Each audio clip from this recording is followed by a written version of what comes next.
Welcome back to another story on Infidelity Tales Lab. Before we begin, tell us, where in the world are you watching from? Now, let's dive into today's story. Chapter 1. The Perfect Life Shattered. Will Green had always believed that family was everything. At 38, he was the town's most respected defense attorney, known for his razor-sharp intellect and unwavering moral compass.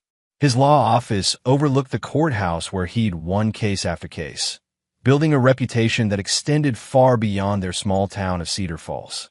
But Will's greatest pride wasn't his career, it was his family. His younger brother Gary had followed him into public service, becoming the town's sheriff at 35. Despite their different paths, the Green brothers were inseparable, having raised each other after their parents died in a car accident when Will was 16 and Gary just 13. Will's personal life seemed equally blessed. Melissa Dudley, the town's head librarian, had been his fiancée for 2 years.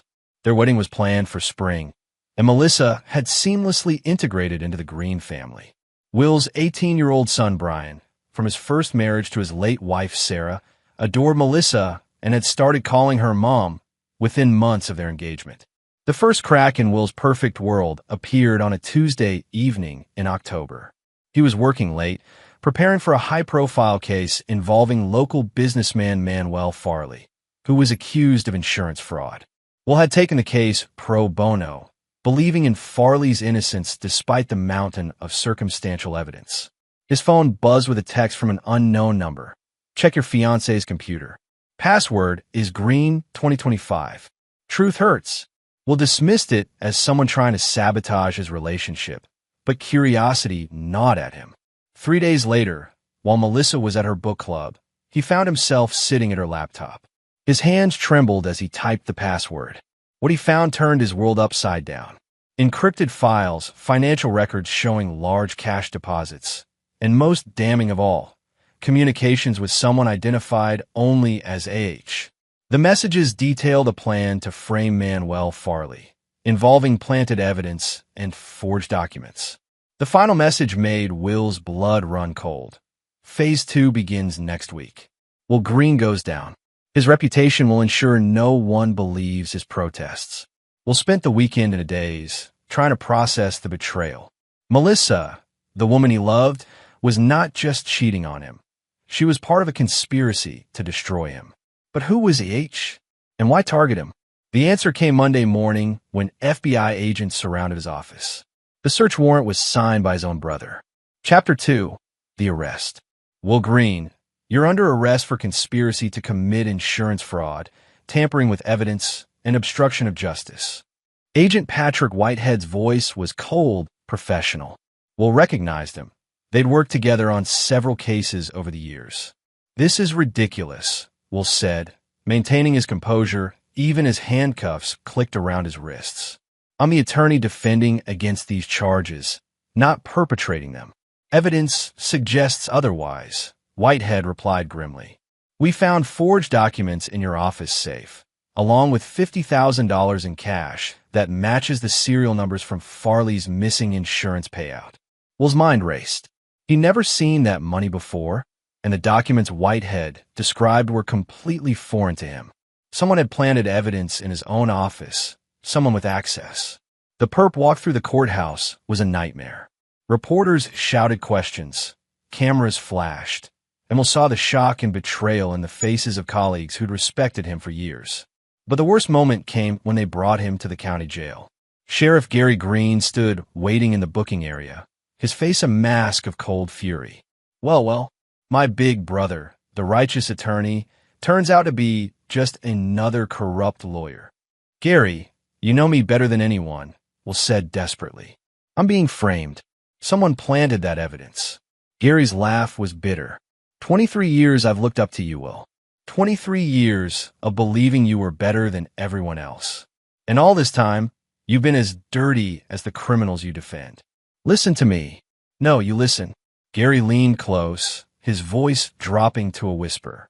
I've been investigating you for months. The gambling debts, the offshore accounts, the pattern of defending clients you know are guilty for the right price. Did you really think I wouldn't find out? Will stared at his brother in shock. What gambling debts? What offshore accounts? Gary, none of this is real. But Gary had already turned away, gesturing to the deputies. Process him like any other criminal, and make sure he gets the special treatment reserved for corrupt cops and lawyers. The cell door slammed shut with a finality that echoed through Will's bones. Rot in hell, scum, Gary spat before walking away. An hour later, Melissa arrived for visiting hours. Will felt a surge of hope. Surely she would stand by him, help him figure out who was behind this elaborate frame job. Instead, she looked at him with undisguised disgust. How would you do this to us, Will? To Brian? To your brother who's worked so hard to build an honest career? Melissa, please, I need you to listen. She cut him off with a sharp laugh. I found the statements, Will. The secret accounts, the payments from clients. Did you think I was stupid? Did you think I wouldn't eventually notice the expensive gifts, the cash you thought I didn't see? Will realized with growing horror that someone had fed her fabricated evidence too. Those aren't mine. Someone is setting me up. Stop lying. Melissa's voice rose, attracting the attention of other visitors. Then she did something that would haunt Will's dreams for months to come. She spat in his face. We're done, Will. Don't ever contact me again. As she walked away, her heels clicking on the concrete floor, Will felt his world completely collapse. Chapter 3. The Deepest Cut. The arraignment was scheduled for Friday, giving Will 4 days in jail to contemplate his destroyed life. His court-appointed lawyer was Bobby Larson, a decent but overworked public defender who clearly believed his client was guilty. The evidence is overwhelming, Larson said during their first meeting. Bank records, physical evidence, witness testimonies. Your best bet is to plead guilty and hope for a reduced sentence. I won't plead to crimes I didn't commit, Will said firmly. Someone orchestrated this entire thing. I need you to investigate. With what resources? Larson interrupted. Mr. Green, I have 37 other cases. Unless you can afford private counsel, which given your current situation, you obviously can't. You need to be realistic about your options. Will's last hope was his son. Brian had always been his anchor, the one pure thing in his life. Surely an 18-year-old wouldn't be fooled by whatever lies were being spread. Brian came to see him Thursday night, and Will nearly broke down at the sight of his boy's face, so much like his late mother's, but twisted with anger and disappointment. I changed my name, Brian said without preamble. It's Brian Dudley now. Melissa helped me with the paperwork. The words hit Will like physical blows. Son, please, don't call me that. Brian's voice was flat, emotionless. I don't have a father anymore. Sarah Dudley. Mom, she's more family to me than you ever were. Brian, your mother is dead. Her name was Sarah Green, and Melissa isn't. My mother is Melissa. She's been taking care of me since you've been too busy with your criminal enterprises to notice your own son. Brian leaned forward, and Will saw tears in his eyes, not of sadness, but of rage. How long have you been lying to me, Will? How long have you been stealing money while pretending to be this great man? Will realized that Brian had been fed the same fabricated evidence as everyone else, possibly for weeks or months. The manipulation was too sophisticated, too complete. Someone had planned this down to the smallest detail. I know this looks bad. It doesn't look bad. It is bad. Brian stood up. The man who raised me was a lie. You're a lie. I never want to see you again. As his son walked away, Will felt something break inside him that he wasn't sure could ever be repaired. At the arraignment, Will stood before Judge Christian Cameron, a man he'd known and respected for 15 years. The charges were read in a voice that seemed to echo from a great distance. Conspiracy, fraud, tampering with evidence, money laundering. How do you plead? Judge Cameron asked. Will looked out at the packed courtroom. Melissa sat in the front row next to Brian, both wearing expressions of disgust. Gary stood along the back wall in his sheriff's uniform, arms crossed. The town's elite, people Will had considered friends, whispered among themselves, their eyes full of judgment and betrayal. Not guilty, Will said, his voice carrying clearly through the courthouse. The judge set bail at $500,000, an impossible amount for someone whose assets had been frozen. As the deputies led him back to his cell, Will heard someone in the gallery mutter, They'll wish they were never born when the truth comes out. He turned to look, but couldn't identify the speaker among the sea of hostile faces. Still, those words lodged in his mind like a promise or a threat. That night, alone in his cell, Will Green began a plan. Chapter 4. The investigation begins. Prison had a way of clarifying the mind. After 3 weeks in county lockup, Will had moved past anger and grief into something far more dangerous. Cold, calculating fury. He used his time wisely, observing the guards, learning the routines, and most importantly, thinking. The frame job was too perfect, too comprehensive. Someone had access to his office, his personal information, and enough knowledge of his habits to plant evidence convincingly. More concerning was how quickly his family had turned against him. It suggested they'd been fed lies for months, maybe years. Will's breakthrough came when he noticed Deputy Kurt Oliver watching him with something that might have been sympathy. Oliver was young, maybe 25, and unlike the others, he didn't treat Will with open contempt. Oliver, Will called during evening rounds. Can I ask you something? The deputy glanced around nervously before approaching the cell. What? How long have you known Sheriff Green? Since I started 3 years ago. What? Has he always lived so well? Nice house, expensive truck, designer clothes for a sheriff's salary? Oliver's expression grew troubled. That's not really... his wife has money, right? From her family. Will felt his first surge of genuine hope in weeks. Deputy, my brother has never been married, and our family never had money. We grew up in foster care after our parents died. The seeds of doubt were planted. Over the following days, Will carefully shared more information with Oliver. Details about Gary's past that didn't match the official story everyone believed. He was careful not to push too hard, just giving the young deputy enough inconsistencies to start asking questions. Meanwhile, Will's own investigation continued. He used his one phone call each day strategically, reaching out to old contacts in the legal community. Most wouldn't take his calls, but a few remained loyal enough to listen. The picture that emerged was disturbing. His corruption had been whispered about for months before his arrest. Anonymous tips to the FBI suggesting they investigate his finances and client relationships. Someone had been methodically destroying his reputation long before the physical evidence was planted. His former paralegal, Janelle Childs, was one of the few who still believed in him. During their brief conversation, she revealed something crucial. Mr. Green, someone broke into the office 2 weeks before your arrest. Nothing was reported missing, but I noticed files had been moved around. The safe was open when I came in that morning, even though I was sure you'd locked it the night before. Did you tell the police? I told Sheriff Green. He said it was probably just you coming in early and forgetting to close it properly. Another piece of the puzzle. Gary had dismissed evidence of the break-in, probably because he'd orchestrated it himself. The most shocking revelation came from an unexpected source. Alejandro Herrera, a private investigator Will had used on several cases. Alejandro visited him in jail, claiming to have information about his case. Someone hired me 6 months ago to dig up dirt on you, Alejandro said quietly. Pay me $20,000 cash to find anything, gambling debts, affairs, financial problems. When I came up empty, they fired me. Who hired you? That's the thing. It was a woman. Professional, mid-40s, claimed to be a journalist. But something fell off. She knew too much about you. Too many personal details for a stranger. Will's mind raced. Can you describe her? Blonde, about 5 feet 6 inches, expensive clothes. Had a small scar on her left hand, right between the thumb and index finger.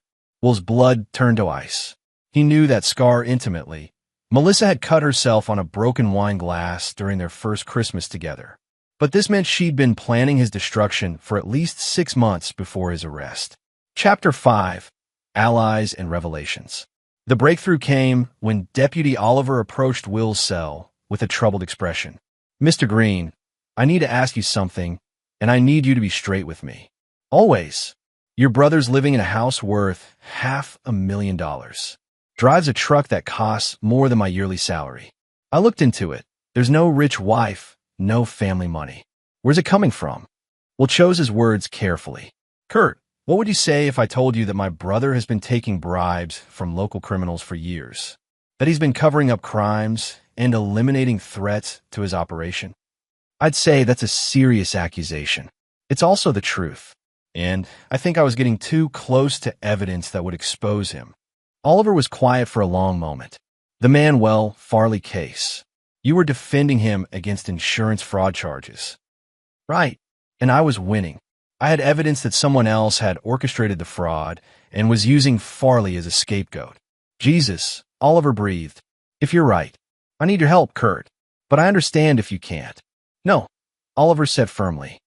If Sheriff Green is dirty, then he's making all of us look dirty. What do you need? Will's plan was risky, but it was his only shot. He needed Oliver to access evidence that had been conveniently overlooked during the investigation. More importantly, he needed someone on the outside who could start connecting the dots he'd begun to see. Oliver's first discovery was explosive. The $50,000 planted in Will's safe had been reported missing from evidence lockup 3 months earlier. The theft report had been filed and then mysteriously buried. The money was supposed to be evidence in a drug trafficking case that Gary's department had investigated. This is massive, Oliver said during their next conversation. If I'm reading this right, your brother stole money from evidence and used it to frame you. But Will had realized something even worse. Kurt, think about it. If Gary needed to frame me, it means I was a threat. What was I close to discovering? The answer came from an unexpected source. Louise Palmer, an inmate who'd been arrested 3 weeks before Will, had been bragging about his connections to law enforcement. Palmer was a small-time drug dealer who claimed he had insurance against prosecution. Your brother's been taking payments from the Herrera cartel for 2 years, Palmer told Will during a quiet moment in the yard. Protection for their operations, advance warning about raids, evidence tampering. Word is he's gotten greedy lately, demanding bigger cuts. How do you know this? Because I was part of it. I moved money for them through local businesses. Your brother launders his payments through the same system. Palmer grinned, showing gold teeth. But here's the interesting part. Someone's been asking questions about the sheriff's finances. Real detailed questions. Made the cartel nervous. Will felt pieces clicking into place. Someone was investigating Gary's corruption. They hired Alejandro Herrera to investigate me instead of him. Could be. All I know is the cartel wanted the investigation stopped. Your brother promised to handle it. That night, Will lay awake staring at the ceiling. The conspiracy was bigger than family betrayal. It involved organized crime, corruption at multiple levels, and a cover-up that had destroyed his life to protect others. But he was starting to see the shape of his enemy's plan, and for the first time since his arrest, Will Green smiled. Chapter 6. The Web Unravels.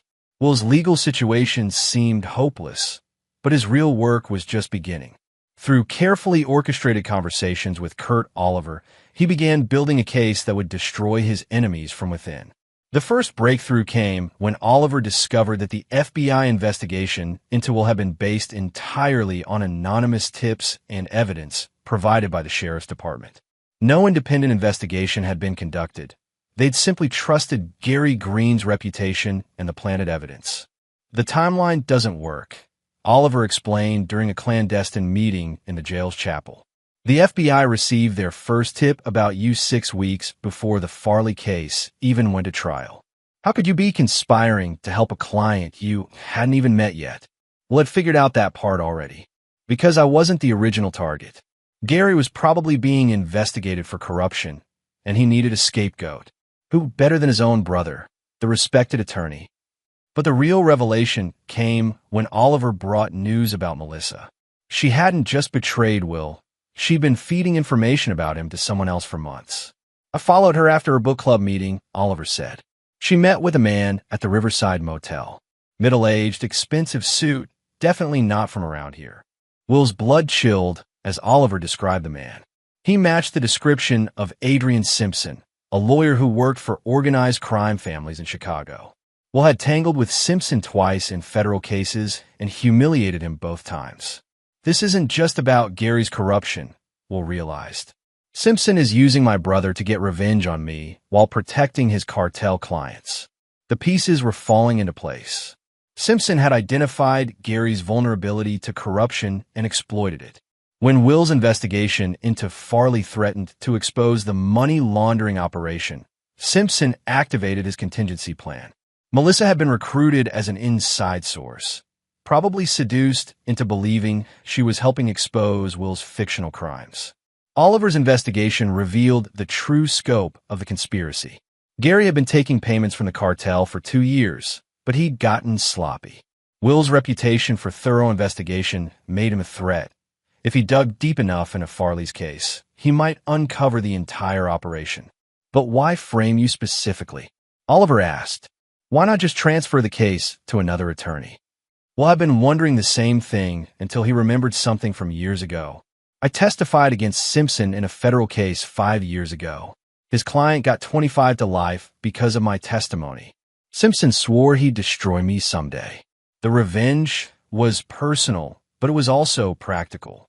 By framing Will, Simpson eliminated a threat to the cartel's operations and got his personal vengeance. Gary got to maintain his criminal income while looking like a hero for bringing down a corrupt attorney. Melissa probably believed she was on the side of justice. But they'd made one crucial mistake. They'd underestimated Will Green. As Oliver gathered more evidence, Will began planning phase 2 of his own operation. His enemies thought they'd destroyed him, but they'd only revealed themselves. And Will had learned something important during his years as a defense attorney. The best way to destroy a conspiracy is to turn the conspirators against each other. Kurt, he said quietly, I need you to make some calls for me. It's time to remind certain people that I wasn't just a lawyer.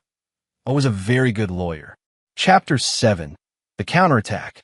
Will's revenge began with a single phone call that Kurt Oliver made to the Chicago field office of the FBI. The agent who answered was Elias Grady, a by-the-book investigator who'd worked with Will on several federal cases over the years. Agent Grady, this is Deputy Kurt Oliver from Cedar Falls. I have information about a federal conspiracy involving drug trafficking, money laundering, and corruption of law enforcement officials. Within 48 hours, Grady arrived in Cedar Falls with a full investigation team. Will had prepared for this moment, using his legal knowledge to craft a strategy that would systematically destroy his enemies. The first target was Adrian Simpson. Will had Oliver pass information to the FBI about Simpson's meetings with Melissa, along with financial records showing suspicious cash movements through local businesses, the same money laundering network that Louise Palmer had described. But Will's masterstroke was psychological. He had Oliver leak information to Palmer suggesting that someone in the cartel operation was cooperating with federal authorities. The paranoia spread quickly through the criminal network, creating suspicion and fear among the conspirators. Simpson, panicked about his exposure, made his first mistake.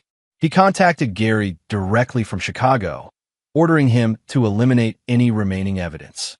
The call was traced and recorded by the FBI, establishing a direct connection between the corrupt sheriff and organized crime. Meanwhile, Will worked on turning Melissa. Through Oliver, he had evidence of her communications with Simpson delivered to her home, along with a simple note. Ask yourself why Simpson never mentioned his criminal record or his cartel connections. Melissa, who'd believed she was helping expose corruption, suddenly realized she'd been manipulated by actual criminals. Her world crumbled just as Will's had, but without the moral foundation to handle the revelation.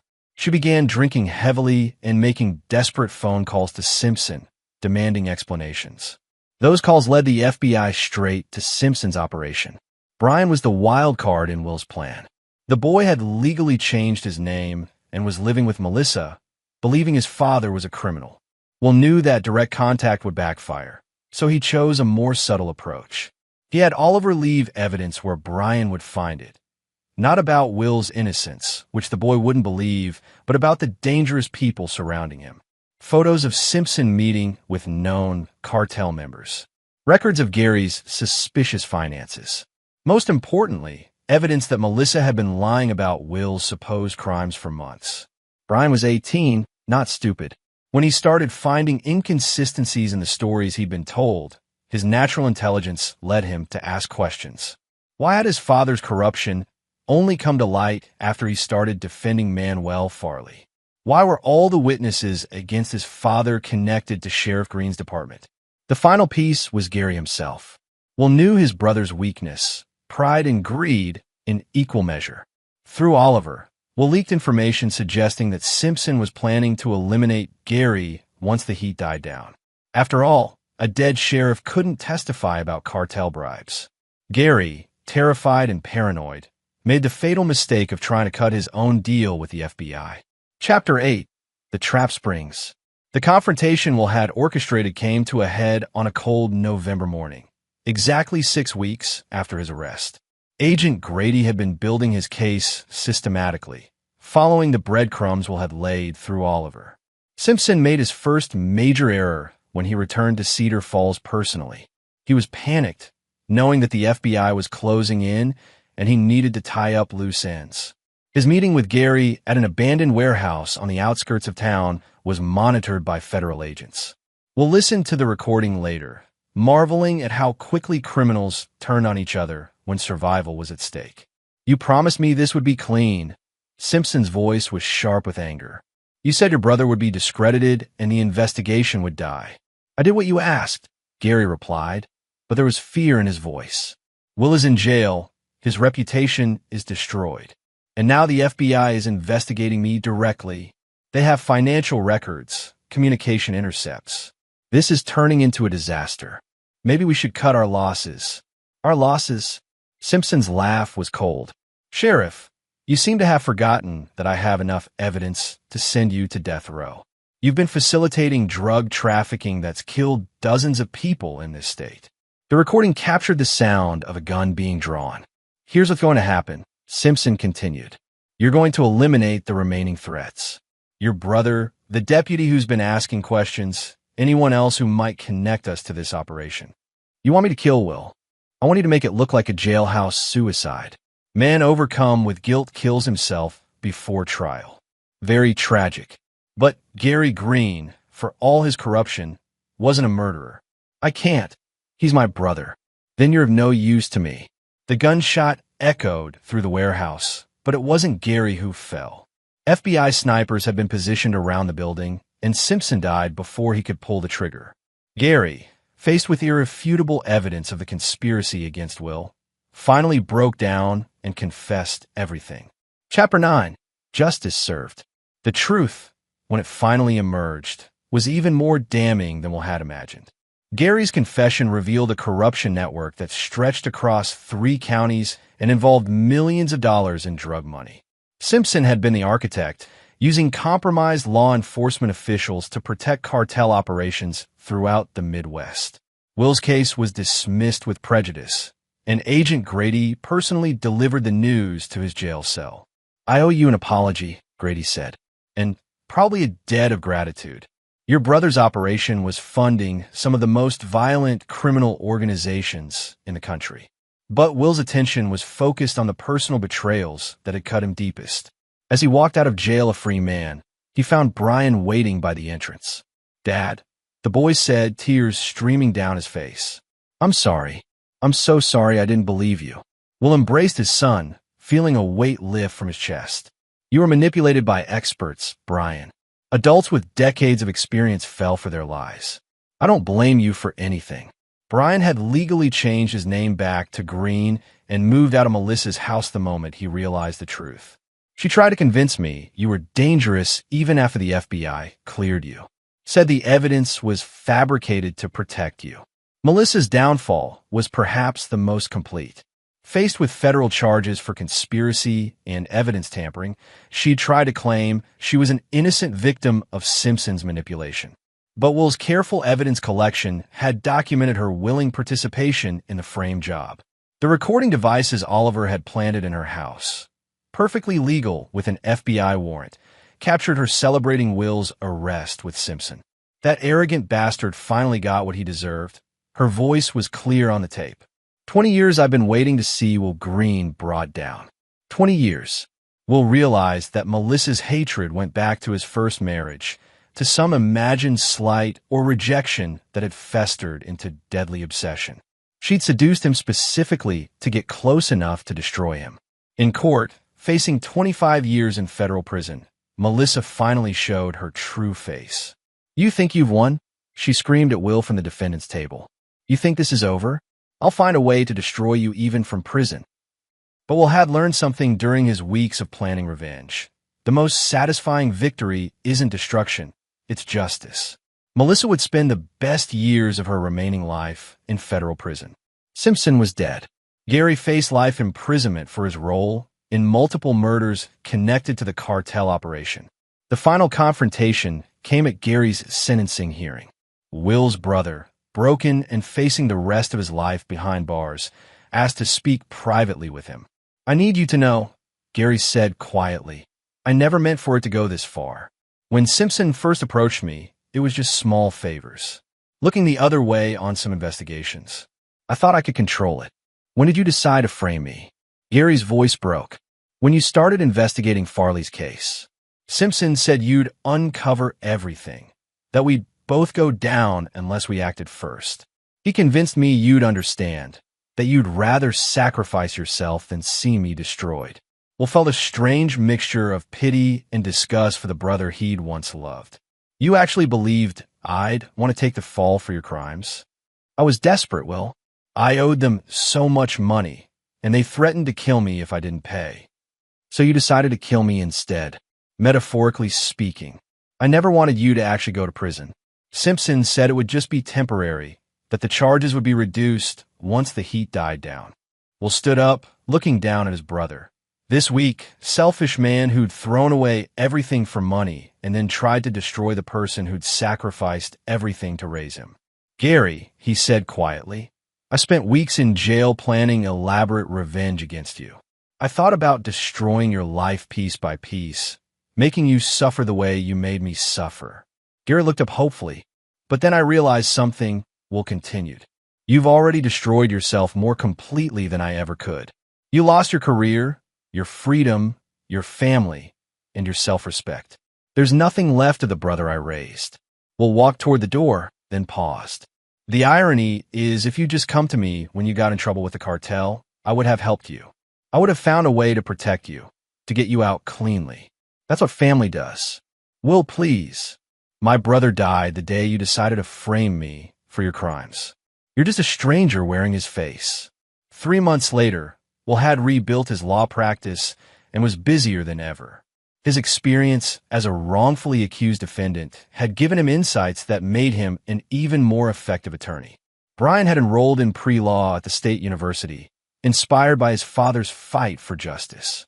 The story became legend in legal circles. The attorney who solved his own case from jail and brought down a multi-state corruption network.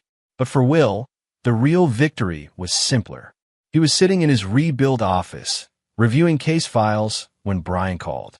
"Dad, I've been thinking about what happened, about how you planned everything so carefully, how you turned their own trap against them. It was brilliant." Will smiled, remembering the dark weeks when revenge had consumed his thoughts. "The best victories aren't about being brilliant, son. They're about being patient enough to let truth win. But you did get revenge.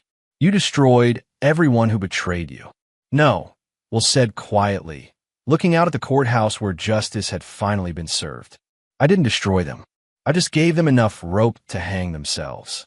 In the end, that was the most perfect revenge of all, turning his enemies' own corruption and hatred against them, letting their true natures reveal themselves to the world." Will Green had learned that sometimes the best way to defeat evil is simply to refuse to become it yourself. The night he'd been arrested, he'd said nothing about who he really was. Now everyone knew. Will Green was exactly the man he'd always claimed to be, honorable, intelligent, and far more dangerous to criminals than they'd ever imagined. Justice, he reflected, had a beautiful symmetry when you had the patience to let it work. Epilogue. 5 years later. The morning sun cast long shadows across Will Green's new law office as he reviewed the case files spread across his mahogany desk. The brass nameplate read Green and Associates, though the Associates part was still more aspiration than reality. 5 years after his exoneration, Will had built something better than what he'd lost. A practice founded not just on legal expertise, but on hard-earned wisdom about corruption, betrayal, and the true meaning of justice. The phone rang, interrupting his review of a wrongful conviction case. "Green and Associates," he answered. "Mr. Green? This is Agent Patricia Roth from the FBI's Public Corruption Unit. I was hoping we could meet. We have a situation that requires someone with your unique experience." Will had fielded similar calls regularly over the past few years. His reputation as the lawyer who'd exposed a multi-state corruption network from inside a jail cell had made him a sought-after consultant for federal agencies. More importantly, his understanding of how corruption worked from the inside made him extraordinarily effective at dismantling it. "What's the situation, Agent Roth?" 3 judges in the state appellate system have been taking bribes for at least 5 years. "We have evidence, but we need someone who understands how to build an airtight case against legal professionals. These aren't street criminals. They know how to work the system." Will smiled grimly. "Corrupt officials are actually easier to catch than regular criminals. Their arrogance makes them sloppy. When can we meet?" After scheduling the meeting, Will returned to his files, but his mind wandered to the remarkable transformation his life had undergone. The wrongful imprisonment that had nearly destroyed him had instead revealed his true calling. He was no longer just a defense attorney. He was a specialist in exposing corruption and fighting for those who'd been betrayed by the very system meant to protect them. His client list read like a catalog of injustice. A police officer framed by his corrupt colleagues, a prosecutor who'd been set up for opposing organized crime, a judge who'd been blackmailed into making favorable rulings. Will had won every case, using the same methodical approach that had freed him from his own false charges. The financial rewards had been substantial, but that wasn't what drove him anymore. Each victory felt like vindication not just for his clients, but for the man he'd been before his arrest. The idealistic attorney who'd believed the system could work if good people fought hard enough to make it work. Brian walked into the office carrying 2 cups of coffee, his law school textbooks under his arm. At 23, he was in his final year at Northwestern and had already been accepted for internships at 3 prestigious firms. But Will suspected his son had other plans. "The Henderson case files came in," Brian said, setting down the coffee. "The prosecutor who was supposedly taking bribes?" "Dad, this looks exactly like what happened to you." Will nodded. Detective Marcus Henderson had been investigating a police corruption ring when someone planted evidence in his home and car. The frame job was sophisticated, professional, and remarkably similar to Will's own experience. "What do you think?" Will asked, curious about his son's analysis. Brian had spent 5 years watching his father work, learning not just legal technique, but investigative methodology. His insights were often sharper than those of experienced attorneys. "The timing is wrong," Brian said immediately. Henderson was supposedly taking bribes from a drug dealer he arrested 6 months ago. But the financial evidence shows deposits starting 8 months ago, 2 months before he even knew the dealer existed. Good catch. What else? The planted evidence was too convenient. Marked bills in his garage, exactly the amount that was supposedly paid in bribes. Real corruption is messier, more subtle. Brian paused, studying the files. Someone wanted Henderson gone fast. Something he was investigating posed an immediate threat. Will felt a surge of pride. Brian had developed the same instinct for uncovering truth that had served Will throughout his career. More importantly, his son had found his calling in seeking justice for those who'd been wronged. "I want to help with this case," Brian said quietly. "Not just research. I want to be involved in the investigation. You have 6 months left of law school. Dad, I've learned more working with you these past 3 years than I ever could in a classroom. Besides," Brian grinned, "I have personal experience with being betrayed by family. That gives me insight other lawyers don't have." Will studied his son carefully. The boy had grown into a man of remarkable character, shaped by adversity into someone who understood both the power of truth and the cost of betrayal. "All right, but we do this my way, methodical, careful, and absolutely by the book. Wouldn't have it any other way." Their conversation was interrupted by Kurt Oliver, who'd become Will's primary investigator after leaving the sheriff's department. Kurt had paid a price for his loyalty to Will. He'd been ostracized by many in local law enforcement and had struggled to find work until Will hired him. "I have news about our old friends," Kurt said, settling into the chair across from Will's desk. Melissa was denied parole again yesterday. The board cited lack of genuine remorse and continued attempts to manipulate the system. Will felt nothing at the news. Not satisfaction, not pity, just a distant acknowledgement that justice continued to run its course. Melissa had spent 5 years in federal prison, but according to Kurt's sources, she'd used that time poorly. Instead of accepting responsibility, she'd doubled down on her claims of innocence and had been caught multiple times trying to orchestrate revenge plots against Will from behind bars. She's been telling other inmates that she's the real victim, Kurt continued. Claims you seduced her specifically to frame her for crimes you committed. The psychology reports describe her as having severe narcissistic personality disorder with sociopathic tendencies. Brian shook his head in amazement. Even now, she can't admit she was wrong. Some people can't, Will said. Their entire identity is built on being the hero of their own story. Accepting responsibility would mean acknowledging that they're the villain instead. Kurt had more updates. Adrian Simpson's death had unraveled a corruption network spanning 7 states. Federal prosecutors were still filing charges against officials who'd taken bribes from his operation. The cartel connection had led to dozens of arrests and significantly disrupted drug trafficking throughout the Midwest. The most interesting development is in Chicago, Kurt said. Simpson's law firm is being disbanded under federal racketeering statutes. 3 of his partners are facing charges, and the FBI seized over $15 million in assets. Will had mixed feelings about Simpson's death. The man had orchestrated the destruction of Will's life for personal revenge, but he died quickly while his victims had suffered for months or years. Still, Simpson's death had prevented him from escaping justice through legal technicalities, and his criminal empire had collapsed completely. What about Gary? Brian asked quietly. Kurt's expression darkened. That's complicated. Will's brother had cooperated fully with federal authorities, providing evidence that had led to convictions in dozens of cases. His testimony had been crucial in dismantling the cartel's law enforcement network. In exchange, he'd received a 20-year sentence instead of life imprisonment. He's been asking to see you, Kurt said. His lawyer says he wants to apologize to try to make amends. Will had refused all contact with Gary for 5 years. Part of him felt obligated to visit. After all, he'd raised Gary from the age of 13, and some vestige of brotherly love remained. But a larger part of him recognized that Gary's desire for reconciliation was probably just another form of manipulation. Has he shown any genuine remorse? Will asked. According to the prison psychologist, yes. He's been a model prisoner, helps other inmates with their legal issues, teaches literacy classes. But Kurt hesitated. But what?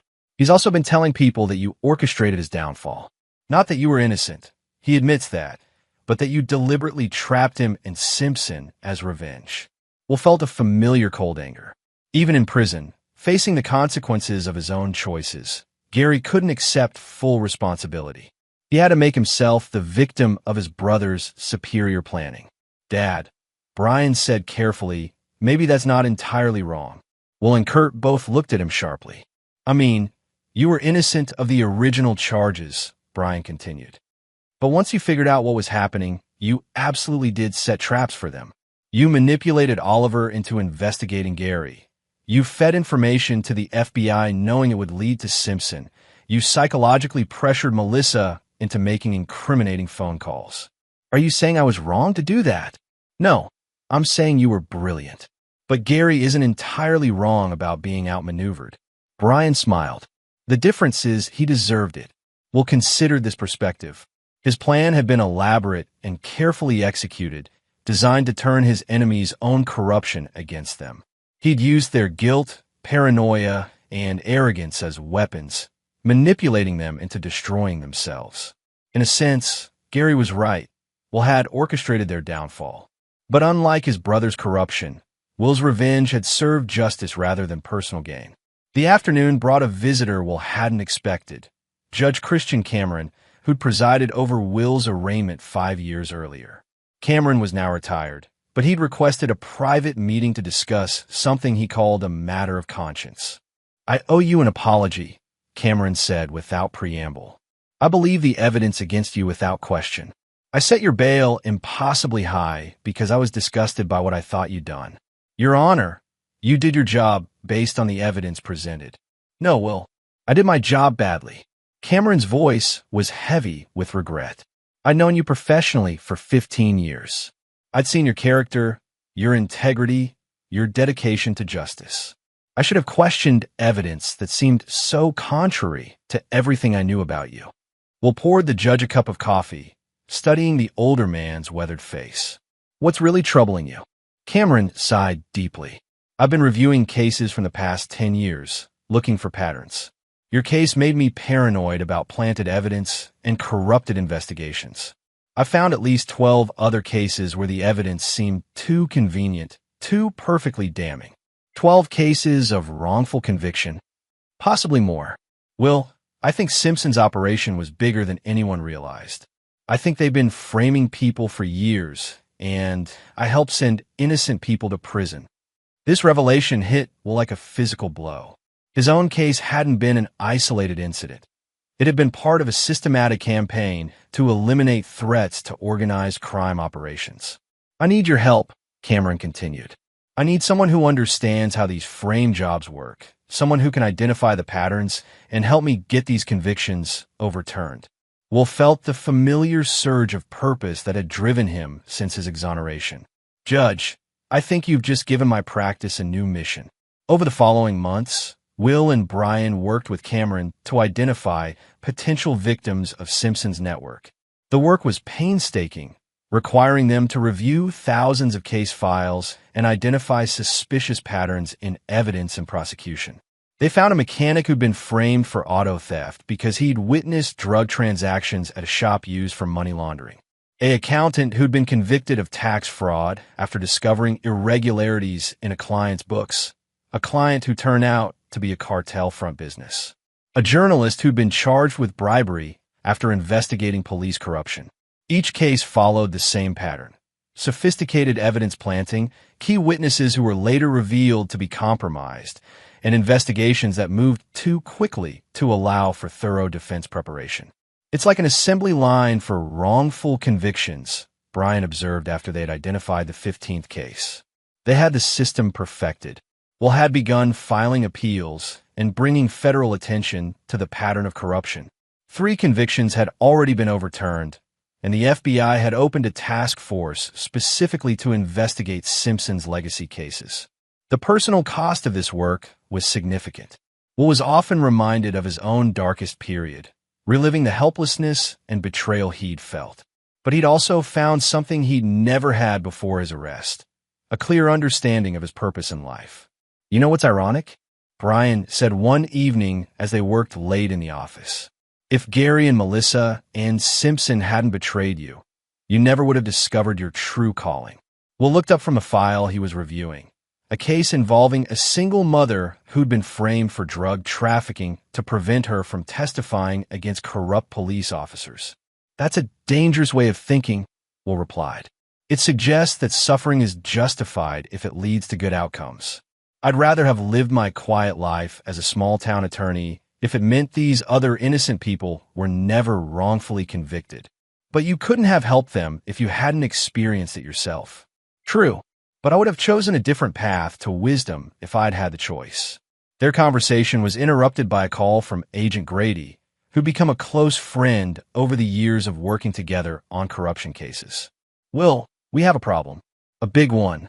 What kind of problem? The kind that involves you personally.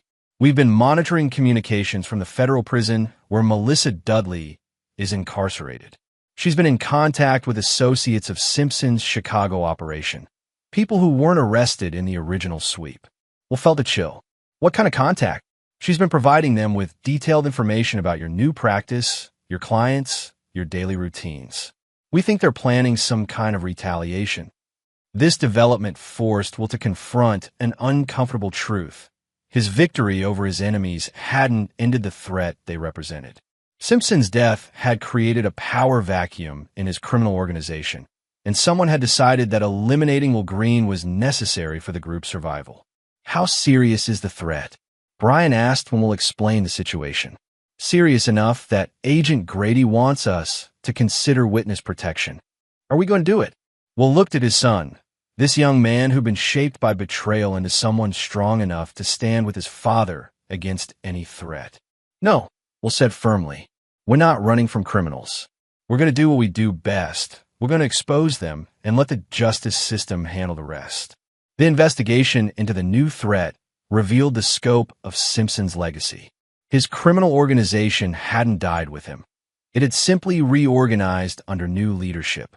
The new boss was someone Will had never heard of, Dwight Peck, a former federal prosecutor who'd been secretly working for organized crime for over a decade. Peck was Simpson's inside man in the Justice Department. Agent Grady explained during a secure briefing. He's the one who made sure federal investigations into cartel operations got misdirected or delayed. Simpson's death exposed him, and now he's desperate to eliminate anyone who could connect him to the conspiracy. The threat was real and immediate. Peck had resources, connections, and a knowledge of federal law enforcement procedures that made him extraordinarily dangerous. But he'd also made a crucial error. He'd underestimated Will Green's ability to turn defensive situations into offensive opportunities. Working with the FBI, Will developed a strategy that was both complex and elegantly simple. Instead of hiding from Peck's organization, he would draw them into the open by making himself an irresistible target. You want to use yourself as bait, Agent Grady said incredulously. Will, these people have killed federal agents. This isn't like your brother and Melissa. These are professional assassins. Which is why they won't expect me to come after them directly, Will replied. They think I'm a small-town lawyer who got lucky once. They have no idea what I'm actually capable of. The plan Will devised was a masterpiece of legal and psychological warfare. He began taking cases that would naturally bring him in a conflict with Peck's network, defending clients who'd been framed by corrupt federal prosecutors, representing witnesses who'd been intimidated into silence, exposing cover-ups that protected organized crime operations. Each case was carefully chosen to apply pressure to Peck's organization while building an evidentiary foundation for federal prosecution. Will was essentially conducting a shadow investigation, using his legal practice as cover for gathering intelligence on criminal conspiracies. Brian, now a recent law school graduate, proved invaluable to the operation. His youth and relative anonymity allowed him to make contacts and gather information that would have been impossible for Will. I found something interesting, Brian said one evening, returning from a meeting with a potential client. Remember the Manuel Farley case, the insurance fraud that started everything? Of course, Farley wasn't just innocent of the charges against him. He was investigating the insurance fraud himself, trying to prove that someone in his own company was running a scam. The real perpetrator was the company's vice president, Alan Rivas. Will looked up sharply. I remember Rivas. He testified against Farley. Right. And according to Farley, Rivas had connections to organized crime. He was laundering money through fraudulent insurance claims. Brian spread documents across the desk. Dad, I think Farley's investigation was getting close to exposing Peck's operation. That's why they needed him discredited and you eliminated. This revelation reframed everything Will thought he knew about his own case. He hadn't been targeted because of his defense of Farley. He'd been targeted because his investigation into Farley's innocence was leading him toward a much larger criminal conspiracy. How many people did they frame or kill to protect this operation? Brian asked quietly. We may never know the full scope, Will replied, but we're going to make sure it stops here. The final confrontation came sooner than expected. Peck, growing desperate as federal pressure intensified, decided on a direct approach. Instead of having Will assassinated, he attempted something more sophisticated. Another frame job designed to discredit Will's anti-corruption work and eliminate him as a threat. The plan was discovered when Kurt Oliver, now Will's full-time investigator, noticed suspicious activity around Will's office and home. Electronic surveillance, people following Brian, inquiries about Will's financial record from fake federal agents. They're setting up another elaborate frame, Kurt reported. But this time, we're ready for them. Will's counterplan was audacious. Instead of simply avoiding Peck's trap, He would spring it prematurely while documenting everything for federal prosecutors. The key was making Peck's people believe they were succeeding while actually recording their criminal activities. Working with the FBI, Will allowed fake evidence to be planted in his office, while hidden cameras captured every moment. He permitted his communications to be monitored while federal agents recorded the surveillance. Most importantly, he let Peck's organization believe they were manipulating him while he systematically gathered evidence of their crimes. The trap was sprung on a Tuesday morning when Peck's associates attempted to arrest Will on fabricated federal charges. What they didn't know was that the federal agents were actually undercover FBI operatives, and every aspect of the attempted frame job was being recorded in high definition. Peck himself was arrested that afternoon, caught on tape directing the fabrication of evidence against Will. His organization collapsed within hours as federal agents executed simultaneous raids across 7 states. In the aftermath, Will found himself reflecting on the strange arc his life had taken. The betrayal that had nearly destroyed him had ultimately revealed his true purpose. Not just practicing law, but using law as a weapon against corruption and injustice. "Do you ever regret it?" Brian asked one evening as they worked late in the office. Fighting instead of just rebuilding quietly? Will considered the question seriously. His life was undoubtedly more dangerous now, more complicated. He'd made powerful enemies and would probably spend the rest of his career looking over his shoulder. "No," he said finally. "I could have taken a quiet job at a small firm, kept my head down, lived safely. But every time I see another innocent person being destroyed by corruption, I remember how helpless I felt in that jail cell. If I have the power to prevent that feeling for someone else, then I have the obligation to use it." Brian nodded, understanding. His own life had been shaped by the same realization, that those with the ability to fight injustice had the responsibility to do so, regardless of personal cost. The years that followed established Will Green as the nation's foremost expert on exposing corruption within legal and law enforcement systems. His practice grew to include associates in 5 states, all specializing in wrongful conviction cases and public corruption defense. Brian passed the bar exam with distinction and immediately joined his father's practice. Their first case together involved exposing a federal judge who'd been fixing cases for organized crime, an investigation that led to the largest judicial corruption scandal in decades. The Green Method, as legal scholars began calling it, became required study at law schools across the country.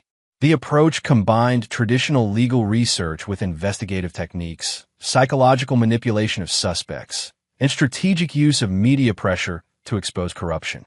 More personally, Will had found something he'd lost during his marriage to Sarah and thought he'd found again with Melissa: genuine love.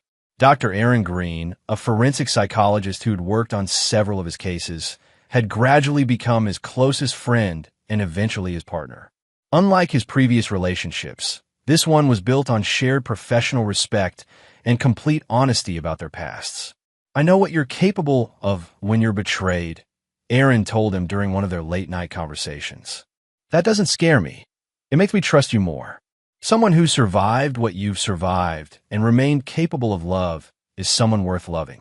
They'd married quietly 2 years after Peck's arrest, with Brian as Will's best man and Kurt as the officiant. It was a small ceremony, attended only by people who'd proven their loyalty through adversity. The contrast with Will's first engagement to Melissa couldn't have been starker. Where Melissa had been secretive about her past and evasive about her motivations, Aaron was completely transparent. Where Melissa had isolated Will from potential allies, Aaron encouraged his friendships and professional relationships. "The difference," Will explain to Brian, "is that Aaron wants me to succeed. Melissa wanted to control me. As for the others who'd betrayed him, justice had taken its course with surgical precision. Melissa remained in federal prison, her appeals exhausted and her reputation destroyed. She'd become a cautionary tale in legal circles, the librarian who'd seduced a prominent attorney as part of an elaborate criminal conspiracy. Her attempts to profit from her story through book deals and interviews had failed when publishers realized she remained unrepentant and was likely lying about key facts. Gary had served 7 years of his sentence and had become genuinely remorseful, according to prison officials. He'd earned a degree in social work and had been working with at-risk youth, trying to prevent others from making the choices that had destroyed his life. Will had finally agreed to visit him the previous Christmas. The meeting had been awkward, but necessary. Gary, now 42 and prematurely aged by prison life, had broken down completely when he saw his brother. "I know I don't deserve forgiveness," Gary had said through tears. "I know what I did was unforgivable, but I need you to know that I understand now. I was weak, and I let that weakness hurt the person who meant the most to me." Will had felt no satisfaction in his brother's suffering, only a deep sadness for the man Gary might have been under different circumstances. "I forgive you," Will had said quietly. "Not because you deserve it, but because holding on to anger has no purpose anymore." It was true. Will had learned that revenge was most satisfying when it served justice, and justice had been served. His enemies had been defeated not through violence or cruelty, but through their own corruption being exposed to the light. The conversation with Gary had provided unexpected closure. Will realized that his brother's betrayal, while personally devastating, had ultimately saved both their lives. If Will hadn't been framed, he never would have discovered the depth of Gary's corruption or Simpson's criminal network. Gary would have remained trapped in an increasingly dangerous situation until the cartel eventually killed him to protect their secrets. "Maybe suffering does serve a purpose sometimes," Will admitted to Brian later. "Not because it's deserved, but because it forces us to become who we're meant to be." Brian was now handling cases independently, having developed his own reputation as a skilled investigator of government corruption. At 25, he was already being courted by federal agencies and prestigious law firms. But he'd chosen to stay with his father's practice, drawn by the meaningful work of fighting for justice. "I've been thinking about starting a foundation," Brian told Will one evening as they wrapped up work on a case involving corrupt prosecutors in Texas. "Something that provides legal representation for people who can't afford to fight wrongful charges." Will smiled, remembering his own idealistic dreams before life had tested them so severely. "That's a good idea. What would you call it?" "The Sarah Green Foundation for Legal Justice," Brian said. "After Mom. She always believed that law should protect the innocent, not just serve the powerful." The idea moved Will deeply. His late wife's name attached to work that carried forward everything she believed in. It felt like redemption not just for his own suffering, but for the pain his family had endured. "I think that's perfect," Will said, "and I know exactly how to fund it." The civil lawsuit against Simpson's estate and his co-conspirators had resulted in a $38 million settlement. Will had used part of the money to rebuild his practice and ensure financial security for his family. The rest, over $25 million, would provide the foundation's endowment. As they worked together to establish the foundation, Will reflected on the unexpected gifts that had emerged from his ordeal. His relationship with Brian was stronger than ever, built on mutual respect and shared purpose. His marriage to Erin was deeper and more honest than any relationship he'd experienced. His professional life had meaning beyond personal success. Most importantly, he learned something about justice that no law school could have taught him. True justice wasn't about punishment.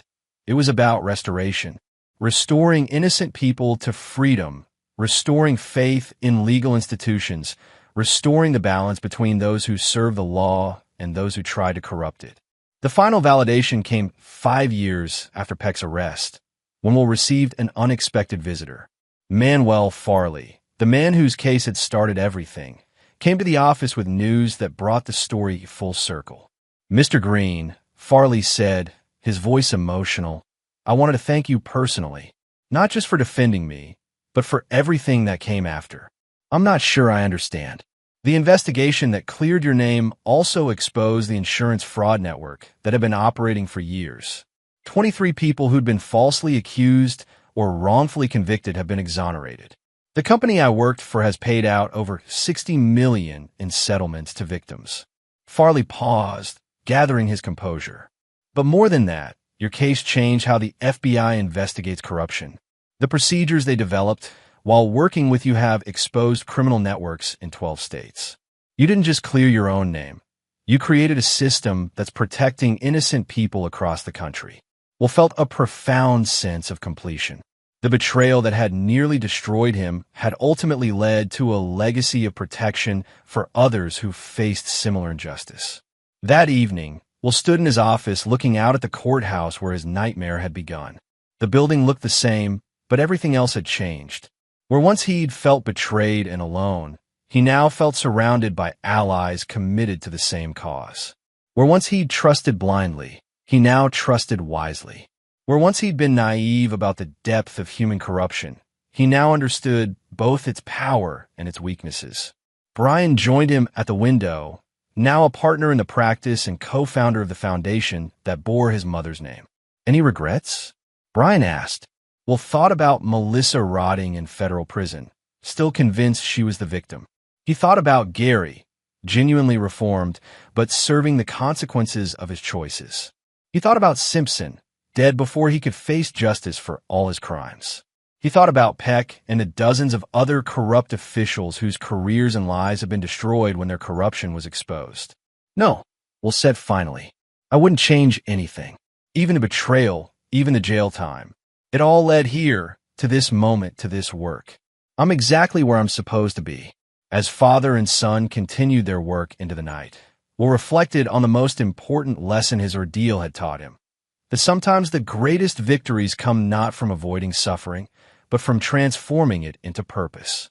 His enemies had tried to destroy him, but instead they'd forged him into something stronger, a weapon against the very corruption they represented. The night he was arrested, Will Green had said nothing about who he really was. Now, 5 years later, the whole world knew. He was a man who could not be broken, could not be corrupted, and could not be stopped from seeking justice for those who had no other champion. That knowledge, more than any revenge he could have planned, was the sweetest victory of all. And there you have it. Another story comes to an end. What did you think?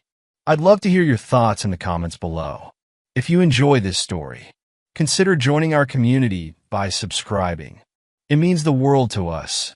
For more stories like this one, check out the recommended videos on screen. And I'll see you there. Welcome back to another story on Infidelity Tales Lab. Before we begin, tell us, where in the world are you watching from? Now, let's dive into today's story. Chapter 1. The Foundation of Trust. Curtis Hicks stood at the floor-to-ceiling windows of his downtown office, watching the city sprawl beneath him like a chessboard waiting to be conquered. At 38, he had built Hicks Security Solutions from nothing into a multi-million-dollar private security firm that protected celebrities, politicians, and corporate executives. His reputation was built on 2 pillars: absolute discretion and unwavering loyalty to those who earned it. Curtis had learned early that trust was a currency more valuable than gold. Growing up in the rough neighborhoods of South Chicago, he watched his father work 3 jobs to keep food on the table, only to have his mother run off with a smooth-talking salesman when Curtis was 12. The lesson was burned into his soul. Betrayal was the ultimate sin, and those who committed it deserved no mercy. Mr. Hicks, his secretary's voice crackled through the intercom. Your wife is here to see you. A rare smile crossed Curtis's weathered face. Sandra Grace Hicks was the one person who had managed to penetrate his carefully constructed walls. They'd met 5 years ago at a charity gala where she was volunteering as an event coordinator. Unlike the other women who threw themselves at successful men, Sandra had been genuine, funny, and seemingly unimpressed by his wealth. She'd made him work for every smile, every laugh, every moment of her time. Sandra entered his office with a graceful confidence that had first caught his attention. Her auburn hair caught the afternoon light, and her emerald eyes sparkled with mischief. At 32, she still turned heads wherever she went, but Curtis had been the one to win her heart, or so he believed. Busy day, Mr. Important? She teased, settling into the leather chair across from his desk. Never too busy for you, Curtis replied, meaning every word. What brings you downtown? I was shopping with your sister and thought I'd surprise you. Sandra's smile seemed forced, but Curtis attributed it to fatigue. Geraldine mentioned you might be working late again tonight. Curtis nodded, already feeling the familiar pang of guilt. His work consumed him, but it was for Sandra and their future children. He'd been planning to propose for months, waiting for the perfect moment. The ring sat in his office safe, a 3-carat diamond that had cost more than most people made in a year. How about we grab dinner tomorrow? That new place on 5th Street, Curtis suggested, already mentally rearranging his schedule. I'd love that. Sandra's response came quickly, but her eyes darted to her phone as it buzzed. Oh, that's Geraldine. I should run. After Sandra left, Curtis tried to focus on the quarterly reports spread across his desk, but something nagged at him. His sister Geraldine had been acting strange lately, avoiding his calls and giving short answers when they did speak. As someone who'd built a career on reading people, Curtis prided himself on noticing details others missed. Later that evening, Curtis's phone rang as he was leaving the office. The caller ID showed his brother-in-law Phil Ott, married to his younger sister Geraldine. Curtis, I need to talk to you. Can you come over? Phil's voice was strained, almost fearful. What's wrong? Not over the phone. Just come over. Please. The drive to Phil and Geraldine's suburban home took 40 minutes through traffic. Curtis found himself gripping the steering wheel tighter than necessary, his instincts screaming that something was fundamentally wrong. Phil met him at the door, his face pale and drawn. Where's Geraldine? Curtis asked immediately. She went to her book club. Curtis, I don't know how to tell you this. Phil's hand shook as he poured 2 glasses of whiskey. Maybe you should sit down. Curtis remained standing, his body coiled like a spring. Just say it. It's about Sandra. I saw her. Christ, Curtis, I saw her with another man. They were at the Morrison Hotel, and they weren't just talking. The words hit Curtis like physical blows. His vision narrowed, and for a moment, the only sound was the ticking of the grandfather clock in the hallway. When he spoke, his voice was deadly calm. Tell me everything. Phil's story unfolded like a nightmare. He'd been meeting a client at the Morrison Hotel's restaurant when he'd seen Sandra in the elevator with a man Phil didn't recognize. Their body language was intimate, familiar. When Phil had discreetly followed, he'd watched them enter a room together. I waited 2 hours, Phil continued, his voice barely above a whisper. They came out looking, well, like they'd been doing exactly what you'd think. Curtis felt something inside him snap, but his training kicked in. Emotion was a luxury he couldn't afford, not when information was needed. Describe the man. Tall, probably 6'2", dark hair, expensive suit. Mid-30s, maybe. He walked like he was military or law enforcement. The description sent ice through Curtis's veins. It sounded like Damon Barker, a former FBI agent who'd started his own investigation firm 6 months ago. Curtis had met him at a professional conference, and they discussed potentially collaborating on cases that required both security and investigative expertise. Phil, I need you to promise me something. You don't tell anyone about this conversation. Not Geraldine, not anyone. Can you do that? Phil nodded quickly. Of course. Curtis, I'm sorry. I know how much you love her. Love. The word tasted like ash in Curtis's mouth. He'd loved Sandra with a devotion that bordered on worship, had been planning to give her everything he'd built, everything he was. But love, he learned long ago, was a weakness that others would exploit. I need to go, Curtis said, already moving toward the door. Remember what I said about keeping this quiet. As Curtis drove home, his mind began working with the cold precision that had made him successful. If Sandra was betraying him, she wasn't just breaking his heart. She was making a declaration of war. And wars, Curtis knew, were won by the side that was more ruthless, more prepared, and more willing to do whatever it took to achieve victory. He would need proof, evidence that would stand up in court when the time came. But more than that, he would need a plan that would make Sandra and her lover understand the true cost of betraying Curtis Hicks. Chapter 2. The Web of Deception. Curtis spent the next 3 days in a state of controlled fury, maintaining his normal routine while his mind churned with plans for investigation and revenge. His security firm had access to surveillance equipment that would make the FBI jealous, and he intended to use every resource at his disposal. The first step was confirmation. Despite Phil's eyewitness account, Curtis needed irrefutable proof before he could move forward. He installed a discreet GPS tracker on Sandra's car, tapped her phone with software that would make NSA technicians proud, and activated a network of contacts who owed him favors throughout the city.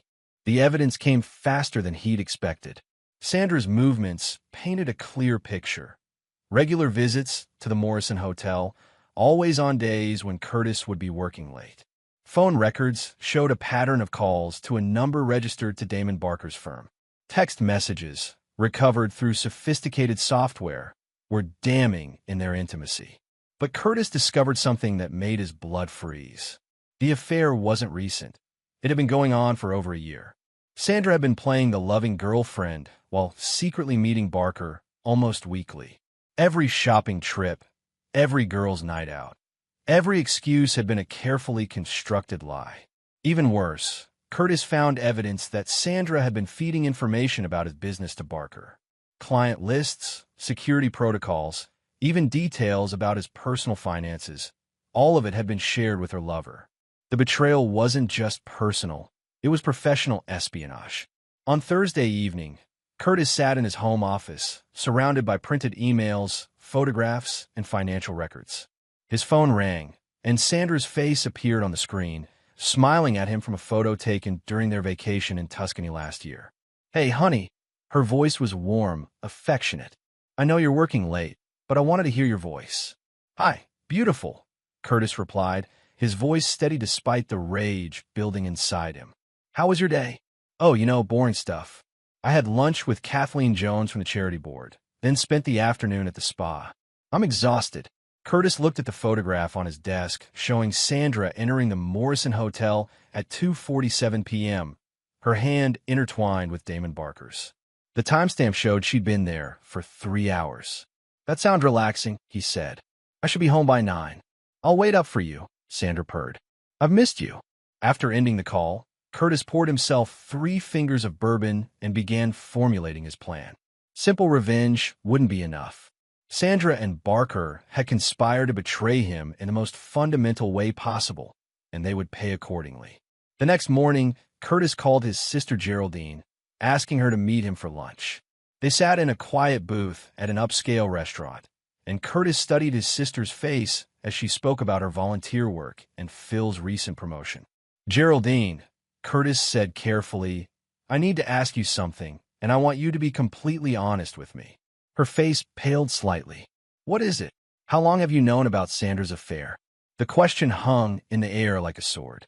Geraldine's coffee cup rattled against the saucer as she set it down, and Curtis had his answer before she spoke. How long, Geraldine?" His voice was quiet, but his sister recognized the tone. She'd heard it before, years ago, when someone had tried to cheat Curtis out of his first major business deal. 6 months, she whispered. "Maybe longer. I wanted to tell you, but Sandra begged me not to. She said it was over, that she was going to break it off." Curtis felt another piece of his heart turn to stone. His own sister had been part of the conspiracy, had looked him in the eye and lied for months. The betrayal was expanding, reaching into every corner of his life. "Who else knows? Just Phil and me. I swear, Curtis, I never wanted to hurt you. Sandra said you'd been distant, that you cared more about work than her." "Stop." Curtis's voice cut through her explanations like a blade. "Don't you dare try to justify this." Geraldine began to cry, but Curtis felt nothing. The woman across from him was no longer his sister. She was another enemy who had chosen sides in a war she didn't understand. "I'm sorry," she sobbed. "I'm so sorry, Curtis. I never meant for it to go this far." Curtis stood up, dropping a $50 bill on the table. "You made your choice, Geraldine. Live with it." That afternoon, Curtis received an unexpected visitor. Damon Barker stood in his office reception area, looking confident and relaxed. He was exactly as Phil had described, tall, well-dressed, with the bearing of someone accustomed to authority. "Mr. Hicks," Barker extended his hand. "I was hoping we could discuss some potential collaboration opportunities." Curtis shook the man's hand, noting the firm grip and steady eye contact. Barker was good at his job, Curtis had to admit. The man was standing in the office of the husband he was cuckolding, discussing business with perfect composure. Of course, Curtis replied smoothly. What did you have in mind? For the next hour, Barker outlined several cases where their firms could work together. Corporate espionage investigations, executive protection with investigative support, even potential government contracts.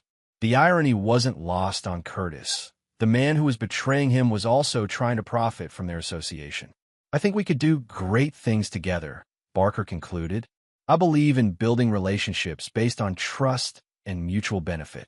Curtis smiled, and for a moment, Barker seemed unsettled by the expression.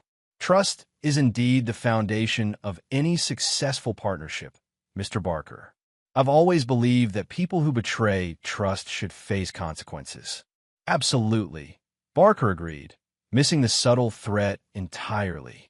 Disloyalty is a cancer that destroys everything it touches. After Barker left, Curtis made 3 phone calls. The first was to a contact in the district attorney's office, a man who owed Curtis several favors. The second was to a private investigator who specialized in cases that required flexible ethical standards. The third was to a number that wasn't listed in any directory, to a man who solved problems that couldn't be handled through legal channels. By evening, Curtis had assembled a team of professionals who would help him orchestrate the complete destruction of Sandra Grace and Damon Barker. But first, he needed to set the stage for the final act of this elaborate drama.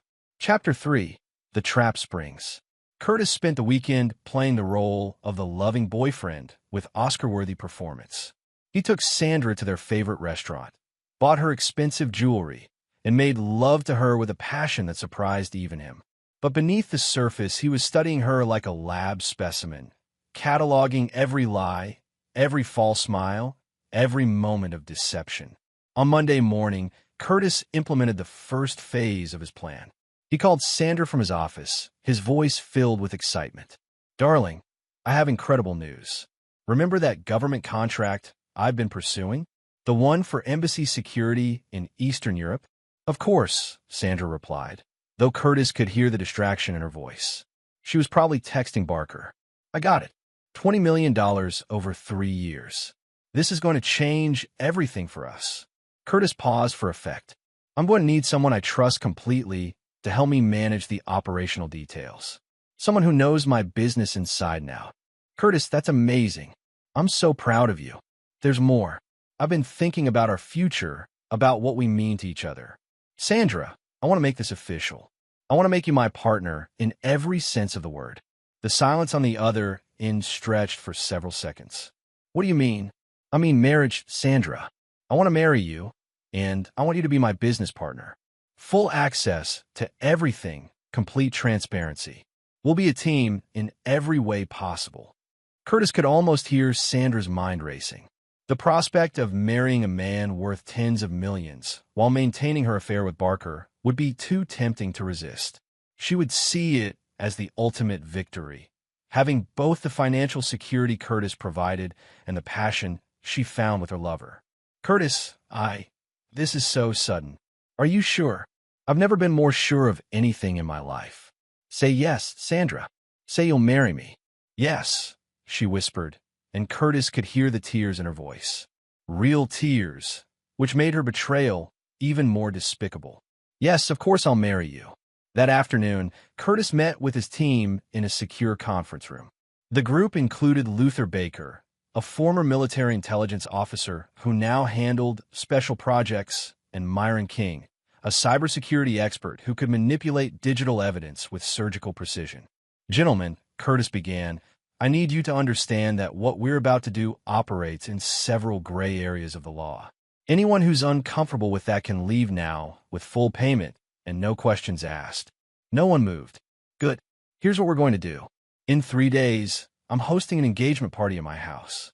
Sandra and Damon Barker will both be there, along with approximately 50 other guests. During that party, certain revelations will come to light that will destroy both of them completely." Curtis outlined his plan in detail. Luther would handle the physical aspects, while Myron would manage the digital evidence. Other team members would ensure that key witnesses were in place and that law enforcement arrived at precisely the right moment. "What about your sister?" Luther asked. "She's been part of the deception." Curtis's expression hardened. Geraldine made her choice when she decided to help Sandra lie to me. She'll face the consequences along with the rest of them. The next 2 days passed in a blur of preparation. Curtis arranged for Sandra to spend the afternoon at an exclusive spa while he handled the party preparations. In reality, he was supervising the installation of hidden cameras throughout his house and ensuring that every conversation would be recorded in high-definition clarity. Sandra returned home that evening glowing with excitement, babbling about wedding plans and their future together. Curtis listened with the detached interest of a scientist, observing a fascinating but ultimately doomed specimen. "I invited Damon Barker to the party," Sandra mentioned casually as they prepared for bed. "I hope that's okay. I thought it might be good for your business relationship." "Of course," Curtis replied. "The more the merrier." Sandra smiled and kissed him goodnight, her lips soft and warm against his. Curtis wondered if she felt any guilt at all, or if the capacity for remorse had been bred out of her entirely. The morning of the party, Curtis woke before dawn and went to his home office. He opened his safe and removed the engagement ring he'd bought months ago, holding it up to the light. 3 carats of perfect clarity, set in platinum, worth more than most people's cars. He'd imagined sliding it on his Sandra's finger, seeing her face light up with joy and love. Instead, he placed it in a small velvet box and put it in his jacket pocket. It would serve a different purpose now. By evening, Curtis's house was filled with guests. Business associates, old friends, family members, all gathered to celebrate what they believed was a joyous occasion. Sandra wore a stunning red dress that hugged her curves perfectly, playing the role of the radiant bride-to-be with masterful precision. Damon Barker arrived at 8 o'clock, looking handsome and confident.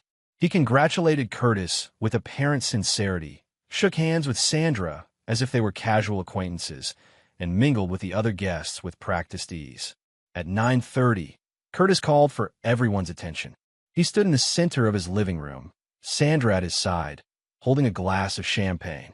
"Thank you all for being here tonight," he began, his voice carrying easily through the room.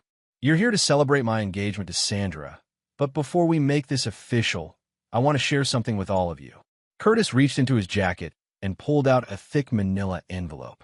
"You see, I've recently discovered some very interesting information about trust, loyalty, and the true nature of the people we think we know."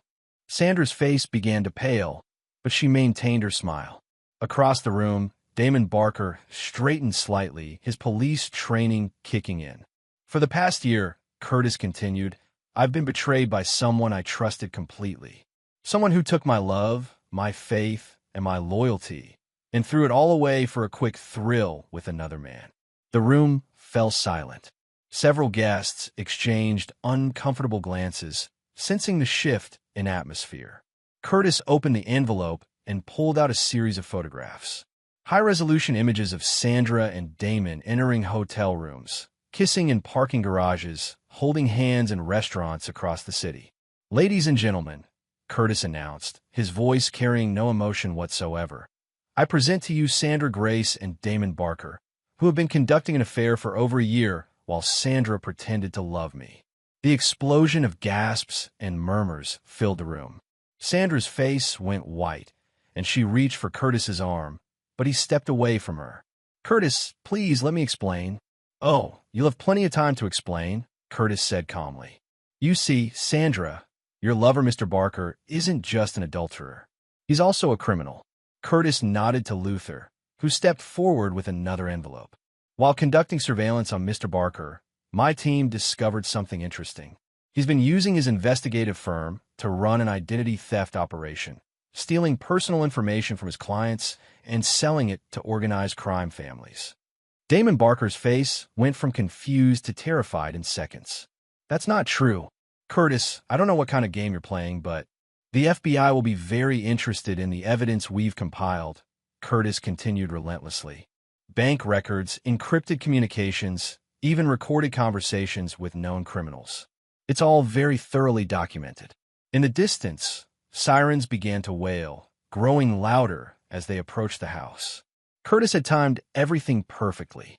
"But wait," he said, pulling out the velvet ring box. "There's more. Sandra, my dear, Sweet Sandra, I know you've been providing Mr. Barker with classified information about my clients. Corporate espionage is a federal crime, punishable by up to 20 years in prison. Sandra collapsed into a chair, her perfect facade finally cracking. Curtis, please, I love you. I made a mistake, but I love you. Love. Curtis's voice was like ice. You don't know the meaning of the word. The siren stopped outside, and Curtis could see flashing red and blue lights through his windows. Federal agents would be at his door within minutes, armed with warrants for both Sandra and Damon's arrest. There's one more thing, Curtis said, turning to address the room. My sister Geraldine has been helping Sandra cover up this affair for months. She chose to betray her own brother for a woman who was using both of us. Geraldine, who had been standing near the kitchen, burst into tears. Curtis, I'm sorry. I'm so sorry. Sorry doesn't repair broken trust, Geraldine. Sorry doesn't undo betrayal. The doorbell rang, and Curtis walked calmly to answer it. 6 federal agents stood on his porch, their faces stern and professional. Curtis had provided them with enough evidence to ensure that both Sandra and Damon would face serious federal charges. As the agents entered his house and began reading Sandra and Damon their rights, Curtis felt a cold satisfaction wash over him. This was justice, not just revenge. They had declared war on him, and now they would face the consequences. Sandra looked at him one last time as the handcuffs clicked around her wrists. Curtis, please. I know I hurt you, but this is too much. I'm begging you. Curtis stared at her with eyes that held no warmth, no forgiveness, no trace of the love he'd once felt. You made your choice, Sandra. Now live with it. As the agents led Sandra and Damon away, Curtis turned to face his remaining guests. Some looked horrified, others impressed, but all of them understood one thing. Curtis Hicks was not a man to be crossed. The party was over, but Curtis's work was just beginning. This was only the first phase of his revenge, and he intended to make sure that everyone who had betrayed him would pay the full price for their treachery. Chapter 4. The Reckoning begins. 3 weeks after the arrests, Curtis sat in his lawyer's office reviewing the legal proceedings that would seal Sandra and Damon's fate. The federal prosecutors had been more than happy to work with Curtis, especially given the quality of evidence his team had provided. The identity theft charges against Barker are solid, his attorney, Ricardo Randolph, explained. 15 counts of wire fraud, 12 counts of identity theft, and conspiracy charges. He's looking at 25 to 30 years minimum. Curtis nodded with satisfaction. The evidence against Barker had been meticulously crafted by his team, woven together with just enough real criminal activity to make the fabricated elements undetectable. Barker had been sloppy in his real business dealings, providing the perfect foundation for Curtis's more elaborate frame job. And Sandra. The corporate espionage charges are more complex, but given the classified nature of your client information and the evidence of her passing it to Barker, she's facing 10 to 15 years. The prosecutors are particularly interested in the national security implications. Curtis had been careful to ensure that Sandra's crimes were real, even if her motivations had been manipulated. She had indeed shared confidential client information with Barker, ostensibly for their personal relationship, but legally constituting espionage. The fact that Curtis had guided her into these actions through careful manipulation was irrelevant to the courts. Have either of them attempted to contact me? Both have tried multiple times through their attorneys. Barker claims he's been framed, and Sandra. Ricardo paused, consulting his notes. Sandra wants to speak with you personally. She says she has information that could help your business. Curtis smiled coldly. Even facing decades in prison, Sandra was still trying to manipulate him. Tell both attorneys that I have no interest in any communication with their clients. My testimony will be limited to what's required by law. After leaving the lawyer's office, Curtis drove to his sister Geraldine's house. She'd been calling him daily since the arrests, but he'd ignored every attempt at communication. Today, however, he had a purpose for seeing her. Phil answered the door, his face haggard and drawn. Curtis, thank God you're here. Geraldine's been. She's not taking any of this well. Curtis followed Phil into the living room, where Geraldine sat curled in a chair, staring at nothing. She looked up when he entered, her eyes red-rimmed and desperate. "Curtis, please," she whispered. "I know I made a terrible mistake, but I'm your sister. We're family. Family doesn't lie to each other, Geraldine. Family doesn't help outsiders betray their own blood. I was trying to protect you. Sandra said you'd be devastated if you found out, that it would destroy you. So you decided to let me continue living a lie?" Curtis's voice was perfectly controlled, but the anger beneath it was volcanic. "You watched me plan a future with a woman who was betraying me, and you said nothing." Geraldine began to cry again, but Curtis felt nothing. The woman in front of him was no longer his sister. She was another enemy who had chosen the wrong side. "I'm cutting all ties with you, Geraldine. You're no longer my sister, and I'm no longer your brother. Don't contact me again." "Curtis, you can't mean that. We're family. We're all the family each other has." Curtis turned to Phil, who was standing in the doorway, looking stricken. "Phil, I genuinely liked you. You tried to do the right thing by telling me the truth. But you're married to her, which makes you my enemy by association. Curtis, please. If either of you comes near me, my home, or my business, I'll have you arrested for harassment. If you try to contact me through third parties, I'll make your lives very difficult in ways you can't imagine." Curtis left without another word, closing the door on his past and the people who had betrayed him. The Hicks family line would die with him, but that was preferable to maintaining relationships with people who had proven their disloyalty. The next phase of his plan required patience and careful timing. Curtis had studied Sandra and Damon's psychological profiles extensively, and he knew that their imprisonment was only the beginning of their punishment. True justice required something more personal, more devastating than mere incarceration. 2 months into their prison sentences, Curtis received word that Sandra had been placed in protective custody after several violent incidents with other inmates. Female prisoners, he'd learned, had little tolerance for women who betrayed their men. Damon, meanwhile, had been transferred to a maximum security facility after being attacked by inmates who didn't appreciate former law enforcement officers. Curtis felt a deep satisfaction knowing that both of them were suffering, but he wasn't finished. Using his extensive network of contacts, he began to orchestrate a more subtle form of torment. Anonymous letters began arriving at the prison, each one containing photographs of Sandra and Damon together, along with detailed descriptions of their betrayal. Other inmates learned about their crimes through carefully planted information. Their commissary accounts were mysteriously emptied. Legal documents were lost or misfiled, delaying appeals and parole hearings. Curtis also ensured that their families faced consequences. Damon's elderly mother found herself under IRS investigation for tax irregularities that Curtis's team had carefully documented. Sandra's younger brother lost his job when his employer received anonymous tips about his association with a federal criminal. The web of revenge spread outward, touching everyone who had been connected to the betrayal. Curtis's resources were vast, and his patience was infinite. He would spend years, even decades, ensuring that Sandra and Damon's punishment continued long after their prison sentences ended. But the most satisfying revenge was yet to come.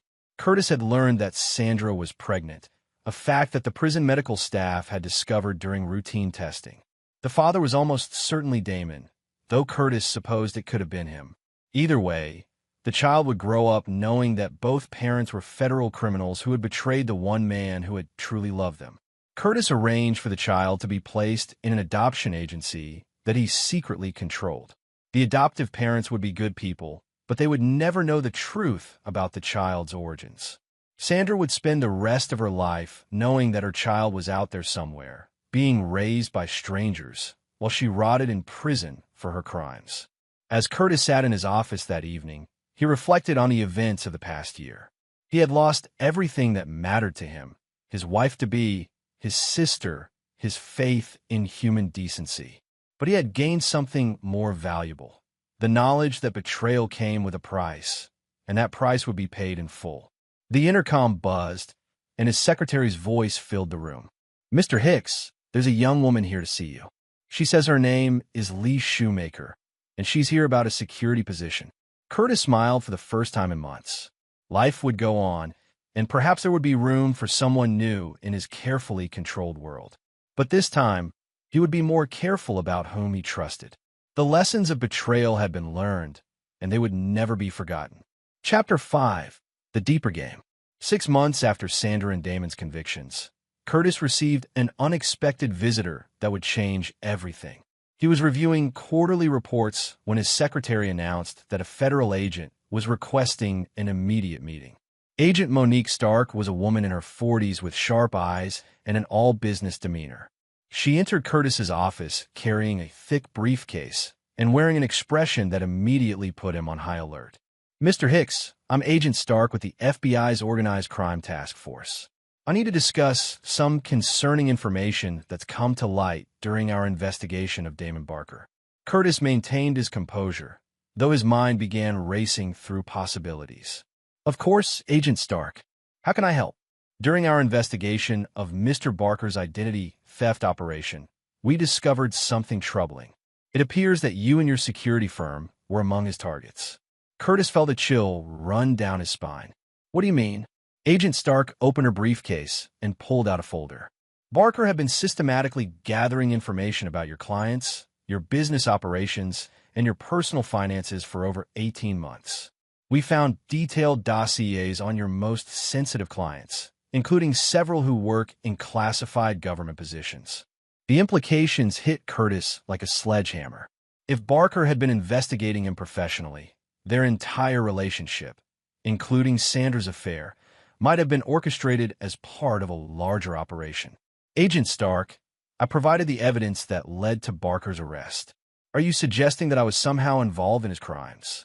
"Not at all, Mr. Hicks. We believe you were the target, not the perpetrator. But we need to understand how deep this goes. The information Barker compiled could have compromised national security." Curtis's mind raced through the implications.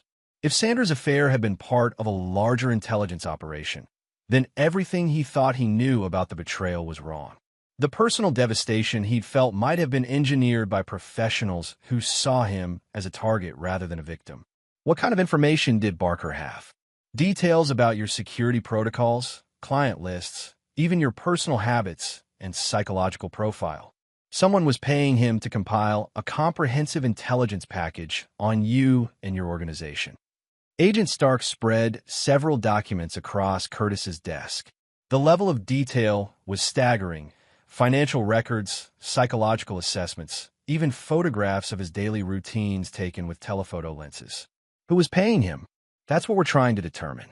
The money was routed through several shell companies, ultimately traced back to offshore accounts. We believe it was foreign intelligence, but we need your help to identify who might see you as a target. Curtis studied the documents, his anger building with each revelation. He'd been played on a level he hadn't even imagined. Sandra's betrayal wasn't just personal, it was professional espionage of the highest order. "Given the nature of your clients," Agent Starr continued, "we believe you may have been targeted by multiple foreign intelligence services. Your security firm protects people who have access to classified information, military secrets, and sensitive government operations." "You're saying Sandra was a foreign agent?" "We don't know yet. She may have been an unwitting asset, recruited by Barker and manipulated into providing information. Or she may have been a professional operative from the beginning. That's what we need to find out." Curtis felt his world tilting on its axis. Everything he believed about Sandra, about their relationship, about the betrayal, all of it might have been an elaborate intelligence operation designed to compromise him and his clients. "What do you need from me?" "Full cooperation. We need access to your security protocols, your client communications, and any information you might have about how Sandra and Barker operated. We also need you to be extremely careful about your personal security. If foreign intelligence services are involved, you could be in physical danger." After Agent Stark left, Curtis sat alone in his office, staring at the documents spread across his desk. His carefully planned revenge suddenly seemed naive and small-scale compared to the larger game being played around him. His phone rang, and the caller ID showed his private investigator, Luther Baker. "Curtis, we need to talk. I've been digging deeper into Sandra's background, and I found something that doesn't add up." "What is it?" "Sandra Grace isn't her real name. Her birth certificate her college records, even her social security number. They're all fabricated. Professional-grade identity creation, the kind that requires government-level resources. Curtis felt the pieces clicking into place. How long has she been using this identity? At least 7 years, maybe longer. Whoever created Sandra Grace did a masterful job. She has a complete life history, financial records, even social media accounts that go back years. This is an amateur hour, Curtis. This is professional intelligence work. Curtis's hands clenched into fists. He'd been manipulated by professionals who had studied him, learned his weaknesses, and deployed Sandra like a weapon against him. The woman he'd loved had never existed. She was a carefully constructed lie designed to destroy him. Luther, I want you to dig deeper. I want to know everything about who Sandra really is, who sent her, and what they wanted from me. Use every resource we have. Already on it. But Curtis, if foreign intelligence is involved, this goes way beyond what we can handle alone. These people don't just ruin lives, they eliminate threats. After ending the call, Curtis walked to his window and stared out at the city below. Everything had changed in the span of a single conversation. His personal revenge against Sandra and Damon now seemed like a sideshow compared to the larger threat he faced. But Curtis Hicks hadn't built a security empire by backing down from dangerous situations. If foreign operatives wanted to play games with him, he would show them what a truly ruthless opponent looked like. Chapter 6. The Hunter Becomes the Hunted. The revelation that Sandra was a foreign operative fundamentally changed Curtis's approach to revenge. This was no longer about a cheating girlfriend and her lover. This was about national security, professional survival, and the complete destruction of an intelligence network that had targeted him. Curtis spent the next week reviewing every interaction he'd had with Sandra, looking for clues he'd missed. Luther's team had compiled a comprehensive analysis of her activities, and the picture that emerged was chilling in its sophistication. Sandra had been placed in Curtis's path through a carefully orchestrated series of coincidences. The charity gala where they'd met hadn't been random. She'd been volunteering there specifically to encounter him. Her resistance to his advances, which he'd found so attractive, had been calculated to make him pursue her more aggressively. She played you perfectly, Luther reported during their morning briefing. Every conversation, every intimate moment, every shared experience was designed to gather intelligence about your operations. Curtis studied the psychological profile his team had developed. Sandra had been trained to identify and exploit emotional vulnerabilities. His well-known loyalty to family had been used against him through Geraldine. His need for trust had been weaponized to make him share confidential information. What about Damon Barker? Barker's real, but he was recruited by Sandra, not the other way around. She seduced him and convinced him to help gather intelligence. He thought he was involved in corporate espionage for financial gain, not realizing he was working for foreign intelligence. Curtis felt a grudging respect for the operation's complexity. Sandra had managed 2 separate relationships, maintaining perfect operational security while gathering massive amounts of sensitive information. She was a professional of the highest caliber. Have we identified which country she's working for? Still working on it, but the evidence points to a consortium of Eastern European intelligence services. They're particularly interested in your government clients, the defense contractors, the intelligence officials, the politicians you've provided security for. Curtis's client list read like a who's who of American national security. Senators, generals, CIA officials, defense industry executives. All of them had been potentially compromised through his relationship with Sandra. That afternoon, Curtis received another visit from Agent Stark, this time accompanied by a man who introduced himself only as Director Phillips from an unnamed government agency. Mr. Hicks, Phillips began, we need to discuss the extent of the intelligence breach you've suffered. Some of your clients are involved in programs that could compromise national security if their information has been leaked. Curtis spread his hands. Gentlemen, I've provided full cooperation with your investigation. What more do you need? We need you to help us turn this situation to our advantage, Agent Stark explained. Sandra Grace, or whatever her real name is, doesn't know that we've uncovered her true identity. As far as she knows, she's in prison for corporate espionage, not espionage against the United States. Phillips leaned forward. We want you to make contact with her. Convince her that you've forgiven her, that you want to help with her legal defense. We need to identify her handlers and learn the full scope of what she's compromised. Curtis considered the proposal. Using his access to Sandra to gather intelligence was appealing, but it would require him to suppress his desire for immediate revenge in favor of a longer-term strategy. What's in it for me? Complete immunity from any charges related to the intelligence breach, plus full government protection for you and your business, Phillips replied.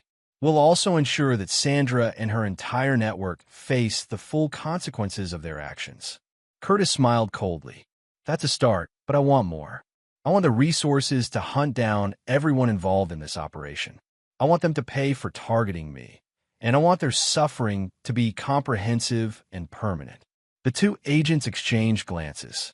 Mr. Hicks, we're talking about intelligence professionals backed by foreign governments. This isn't a corporate dispute that can be resolved through legal channels. I'm not talking about legal channels, Curtis replied quietly.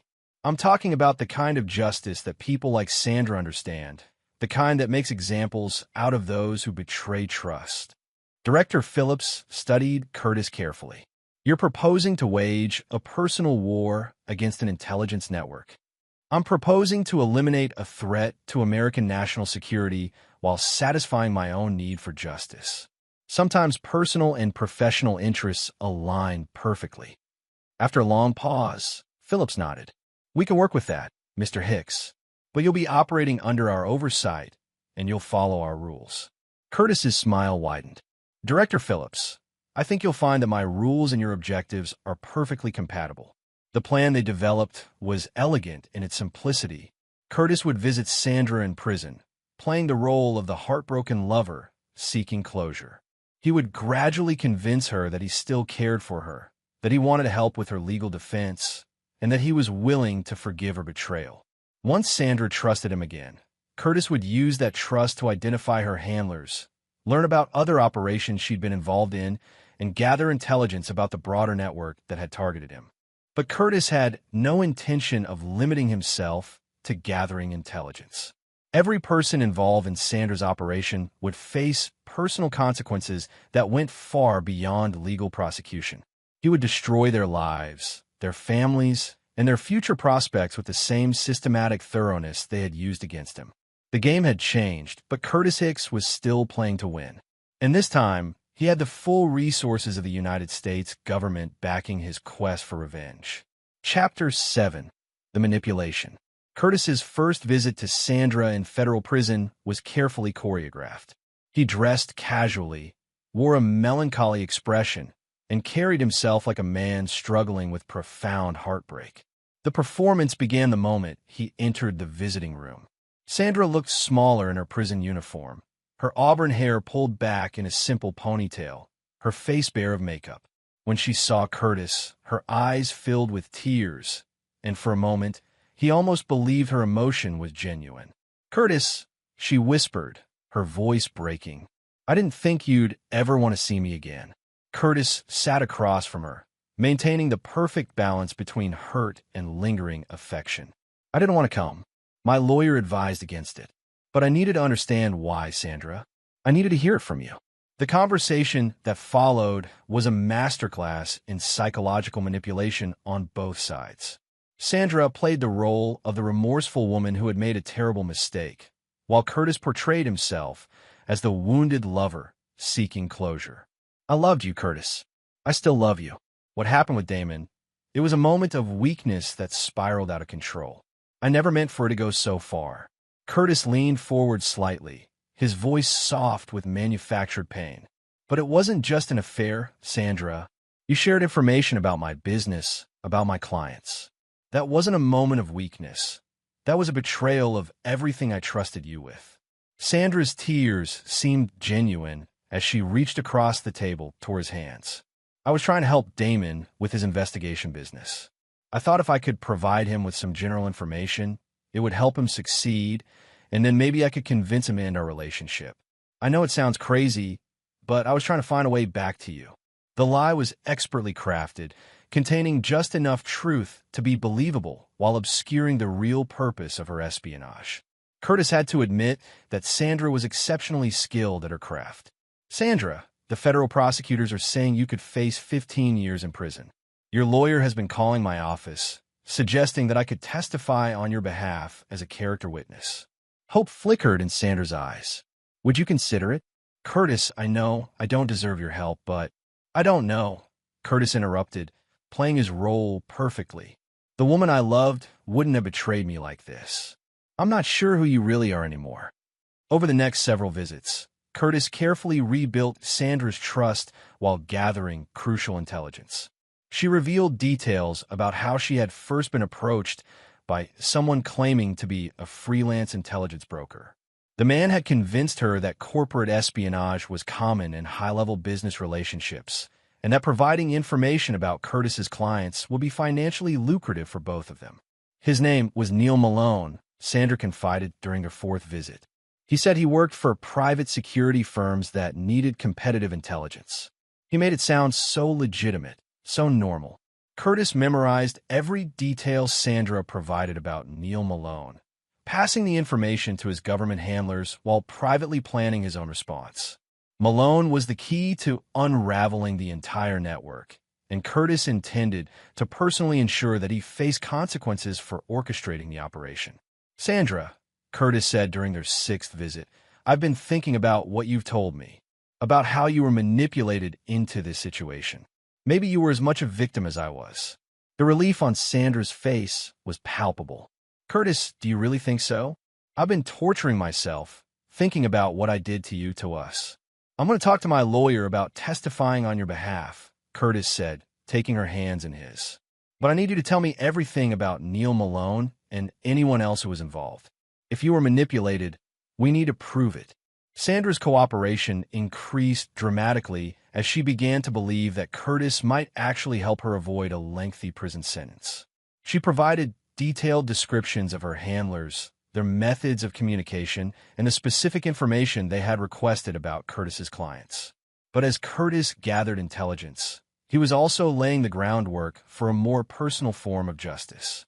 Using his extensive network of contacts, he began to identify and track down every person involved in the operation against him.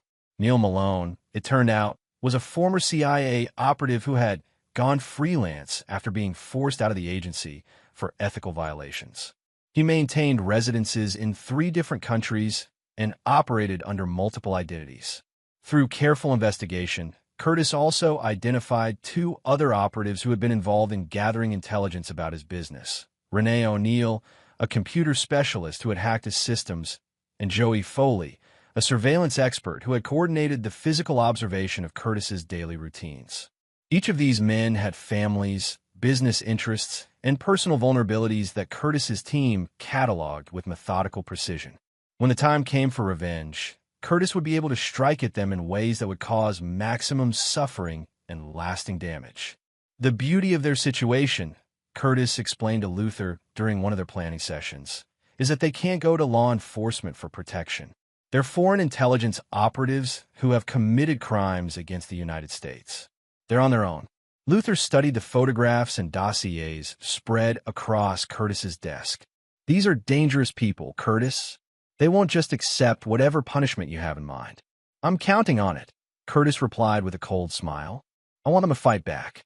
I want them to escalate, because every action they take against me will justify everything I do to them." Curtis's plan was entering its final phase. He had gathered enough intelligence to satisfy his government handlers, and he had identified every person involved in the operation against him. Soon, Sandra and her handlers would learn what it meant to target Curtis Hicks. The war they had started was about to end, but not in the way they had anticipated. Chapter 8: The Final Gambit. Curtis's 8th visit to Sandra came 3 months after their first reunion. By now, she trusted him completely, believing that he was working with her attorneys to secure a reduced sentence. In reality, Curtis had been feeding information to federal prosecutors that would ensure she faced the maximum penalty for espionage. "Curtis, I have something important to tell you," Sandra said, her eyes bright with hope. My lawyer thinks we might be able to plea bargain down to 5 years if you testify about how I was manipulated by Neil Malone.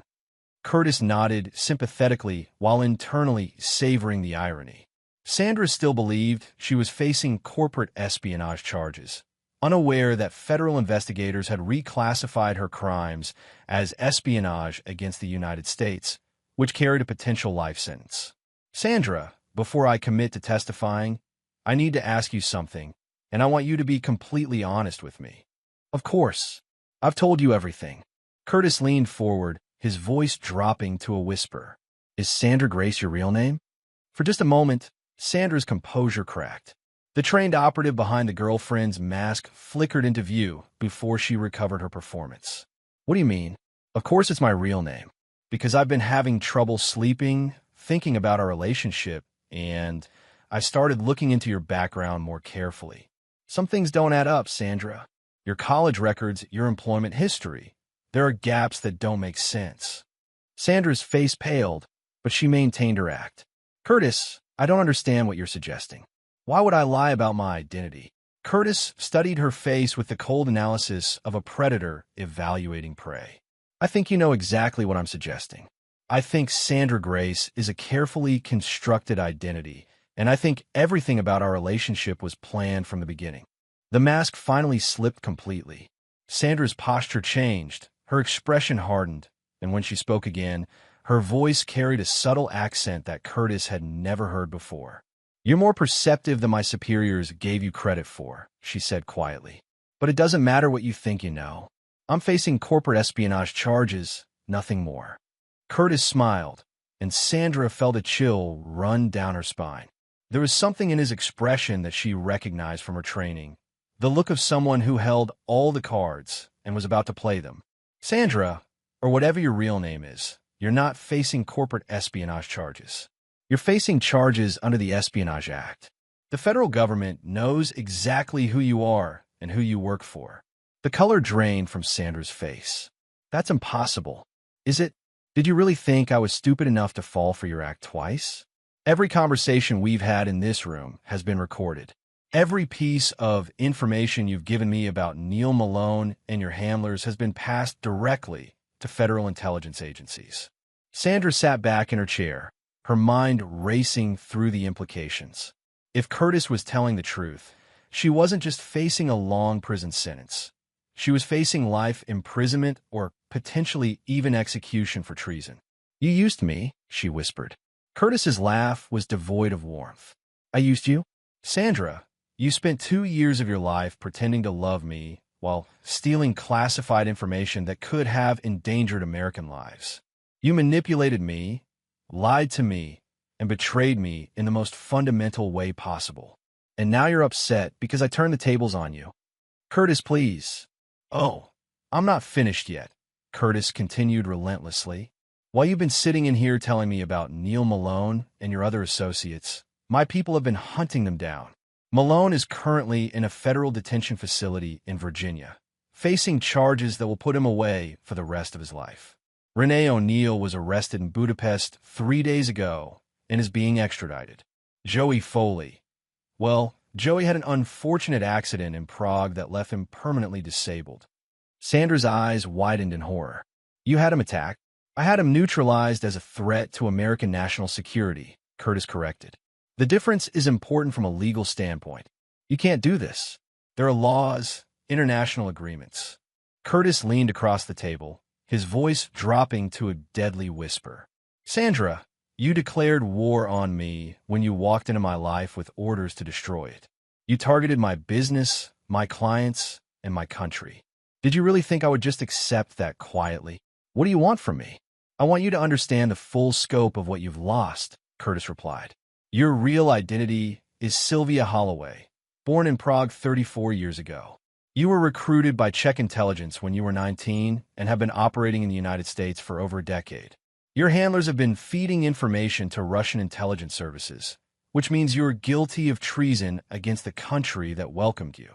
Sylvia stared at him in shock. The level of intelligence Curtis had gathered about her true identity was staggering. Your parents in Prague have been arrested on suspicion of espionage. Your younger brother has been expelled from university and blacklisted from employment. Your handlers have either been captured or eliminated. The entire network you were part of has been systematically destroyed. Tears began streaming down Sylvia's face as the full magnitude of Curtis's revenge became clear. He hadn't just targeted her. He had destroyed everyone and everything connected to her operation. But that's still not enough, Curtis continued. You see, Sylvia, you made the mistake of trying to manipulate someone who doesn't forgive and doesn't forget. You thought you could play with my emotions, steal my secrets, and disappear back to whatever hole you crawled out of. Curtis stood up, preparing to leave. You're going to spend the rest of your life in an American supermax prison, knowing that everyone you ever cared about has been destroyed because of your actions. And every day, for the rest of your life, you're going to remember that Curtis Hicks kept his promise to make you pay for betraying him. As Curtis walked toward the exit, Sylvia called out desperately, Curtis, wait. I can give you information about other operations, other agents. Curtis stopped and turned back to her. Sylvia, I already have all the information I need. And frankly, I don't care about other operations. I only cared about the one that targeted me. He walked to the door, then paused one final time. Oh, and Sylvia, the child you're carrying?